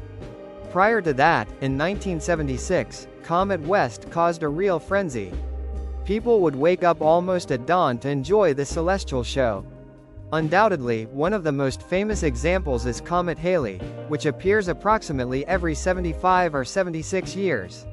Its appearance has been recorded by humans since ancient times, in Babylonian records, Chinese chronicles, and even on the famous Bayeux tapestries. However, even such bright comets as Halley are, at best, impressive objects that become noticeable in the sky but do not dominate it. They are bright guests that attract attention but do not completely alter the overall picture. As for the future, in 1660, if all goes well, a comet is expected to appear in the sky that, according to forecasts, could leave an indelible mark in history. This is a comet that, based on preliminary models and calculations, may reach such brightness that its visibility will be comparable to the brightness of a crescent moon or even a full moon. To understand the scale of this phenomenon, it is worth recalling that the brightness scale in astronomy is a logarithmic system, where each step on the scale roughly doubles the perceived brightness. For example, our Sun has an apparent magnitude of about -26.7, and the full moon is around -2.7. During its maximum brightness, Venus can reach about -4.9. The brightest comet, like Halley's, reached around -1 magnitude. The comet named 60 is an object that fully meets all modern requirements and expectations for such celestial bodies. Its closest approach to the Sun, the perihelion, will be approximately 30% of an astronomical unit, which is roughly 45 million kilometers. To grasp the scale, it's worth noting that this distance lies within Mercury's orbit, the innermost planet of our solar system. At such a distance, solar energy will intensely evaporate not only the water ice hidden within the comet's body but also more volatile compounds such as carbon monoxide and carbon dioxide. This process gives the comet a special brightness and dynamism, making it visible and noticeable even to the naked eye, at least for a short period. But behind this simple physical manifestation lies something deeper and more mysterious that attracts the scientific community. There is a sense that at this moment, something greater than just another celestial body passing by Earth is happening. The collective human experience, accumulated over centuries of observing the cosmos, suggests that in the years when the comet approaches our world, people across all continents and countries will look up into the night sky and see the same thing, a bright, impressive, and undoubtedly memorable spectacle. This event will be so luminous and conspicuous that it cannot be ignored. The grandeur of this phenomenon will surpass all expectations and notions. It will become a topic of conversation, an inspiration for artists and poets, and perhaps even a subject of cultural and political debates. In the years when the comet is 60 years old, it will become a dominant feature of the night sky, so bright that it will be visible even from cities with bright street lighting, where artificial illumination usually obscures the stars. Its light will be so intense and powerful that even in urban light pollution, one will be able to discern figures and details if looking into the darkness. It is precisely at this moment that the most interesting and simultaneously unsettling begins. What happens when a bright light source appears in the night so vividly that it rivals the moon, our natural nocturnal illumination? We know that moonlight influences natural ecosystems. Nocturnal animals adapt their behavior, changing their habits depending on the moon's phase, and predators hunt differently during a full moon. The human body is no exception. Circadian rhythms, internal clocks regulating sleep and wake cycles, are closely linked to ambient light levels. Throughout human history, the moon has been the brightest and most noticeable object in the night sky. And what will happen when a third, bright light source, a passing comet, joins this balance? The truth is, we do not yet have precise knowledge of the consequences of such an event. The 60-year-old comet will be visible in the sky for several weeks, and possibly months. During this time, it will illuminate the planet's night environment with levels of light unprecedented in human history. This constant stream of bright light will impact the surrounding nature and living organisms, raising questions and hypotheses about possible changes in the behavior of animals, plants, and even human biological rhythms. And that's not all. Even more troubling scenarios could arise in the future. Whenever a comet approaches the Sun, it sheds dust, small particles, and even larger fragments breaking off from its core. If our planet were to accidentally cross such a debris stream, it could lead to meteor showers, which in history have often been accompanied by bright and spectacular light displays in the sky. However, there is a more alarming scenario, though unlikely, that cannot be ruled out. During its approach to the Sun, a comet might disintegrate, cracks, fractures, and destruction could occur. I hope that most people's reactions to this event will be filled with deep reverence and awe, because whatever happens, the appearance of comet number 60 will certainly inspire admiration. This magnificent astronomical object will serve as a reminder of how wondrous and powerful our universe is, capable of producing such spectacular and truly impressive phenomena. Over the course of several weeks or months, people will discuss not only the dazzling beauty of this celestial body but also its remarkable features. The structure of its tail, its graceful and mesmerizing dynamics, as well as the characteristics of the coma, the glowing shell around the comet's nucleus. These conversations will become part of everyday chatter, and evening dinners and family gatherings will be times when children, despite the late hour, will wake up and ask their parents not to go to sleep so they can look up at the night sky and see this cosmic masterpiece. Undoubtedly, this event will become woven into the cultural fabric of a generation, becoming part of their memory and history. When the comet passes by the Sun, reaches its closest point, and begins its retreat back into the distant reaches of the outer solar system, we will be left with numerous photographs and memories of it. These images and stories will become invaluable heritage, etched into humanity's collective memory.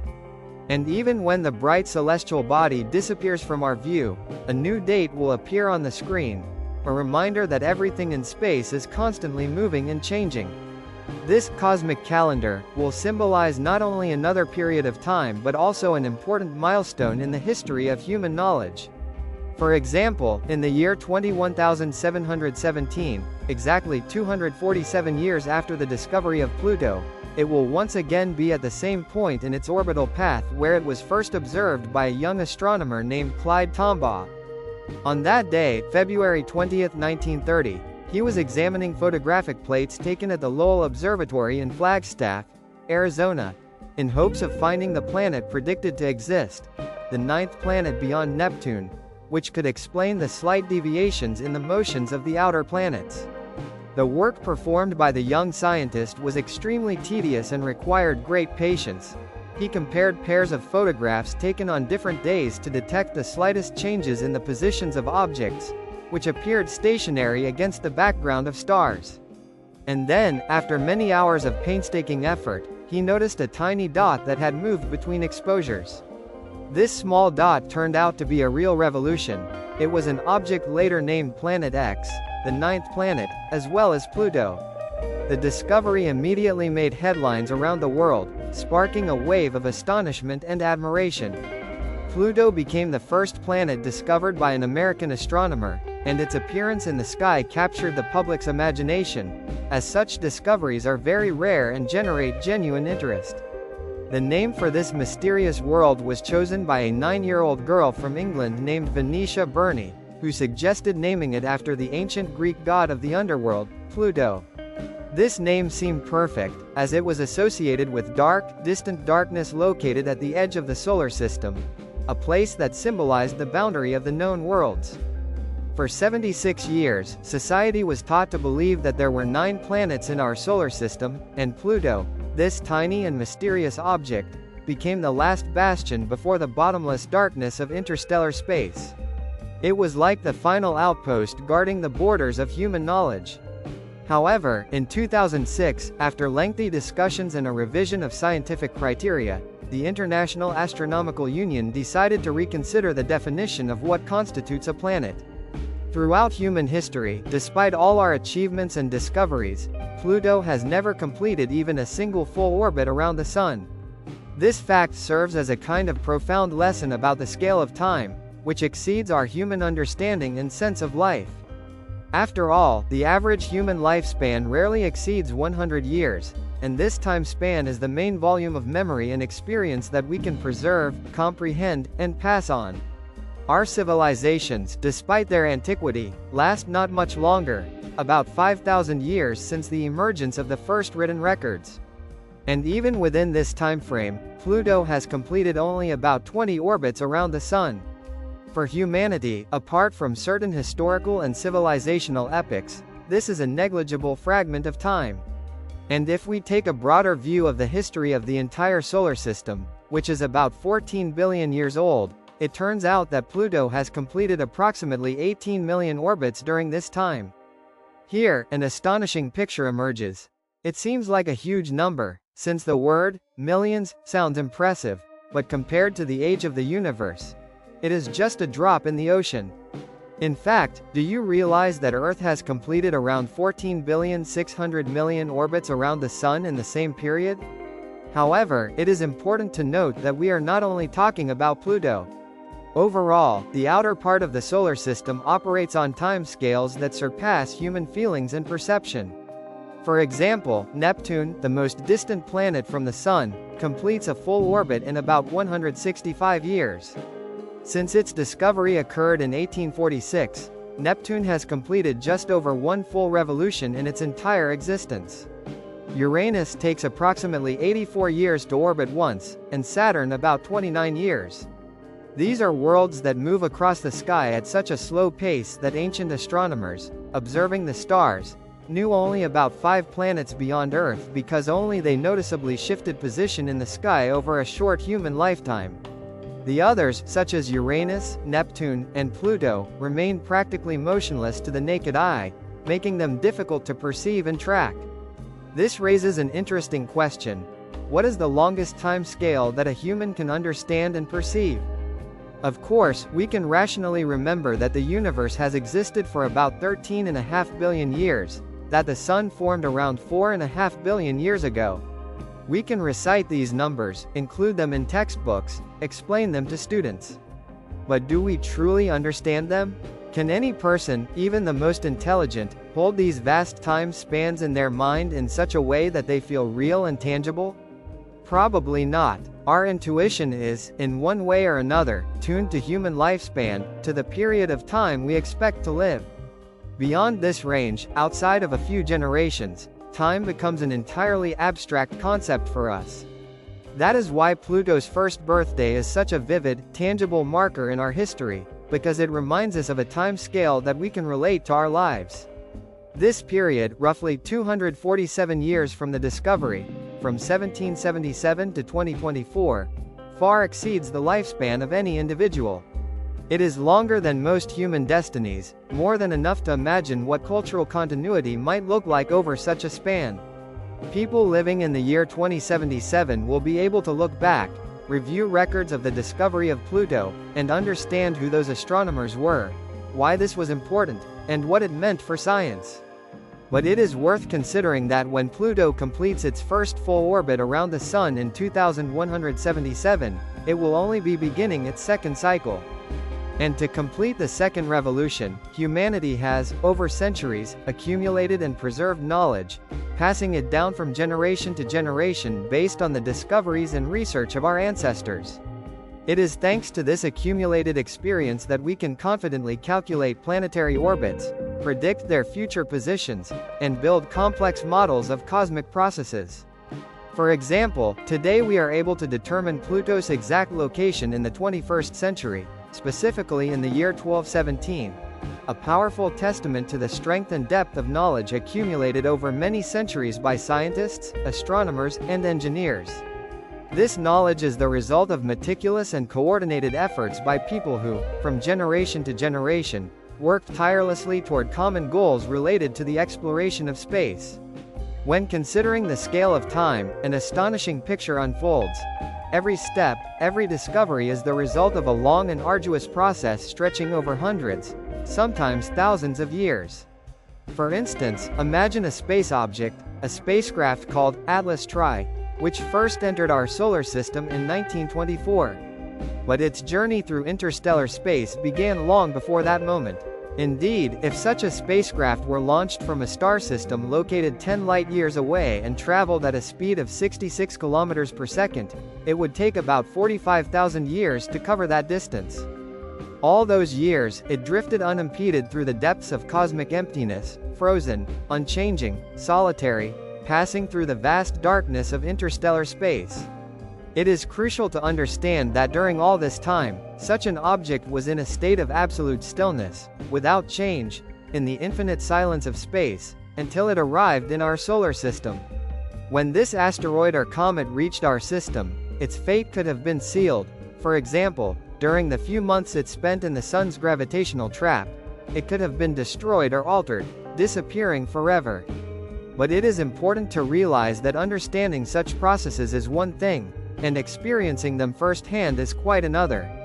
We can precisely calculate Pluto's orbit, predict its future position based on complex mathematical calculations, but we lack the sensory perception of this knowledge. It is hard for us to imagine how long, 247 years, it takes to complete a full orbit around the Sun, as human perception of time is limited by our nature and physiology. We know that the Sun's lifespan is about 10 billion years, a scale that is difficult to even conceive of, since we are mortal beings constrained by time and space. When in 1930, in the 20th century, scientist Clyde Tombaugh first discovered Pluto, he was only 24 years old. He lived a long life and died in 1997 at the age of 90.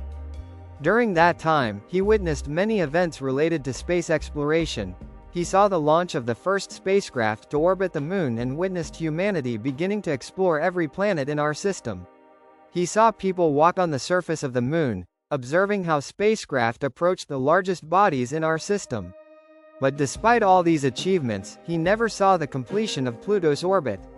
For no one of that era lived long enough to see the full revolution of this distant planet, which was discovered only 20 years before his death.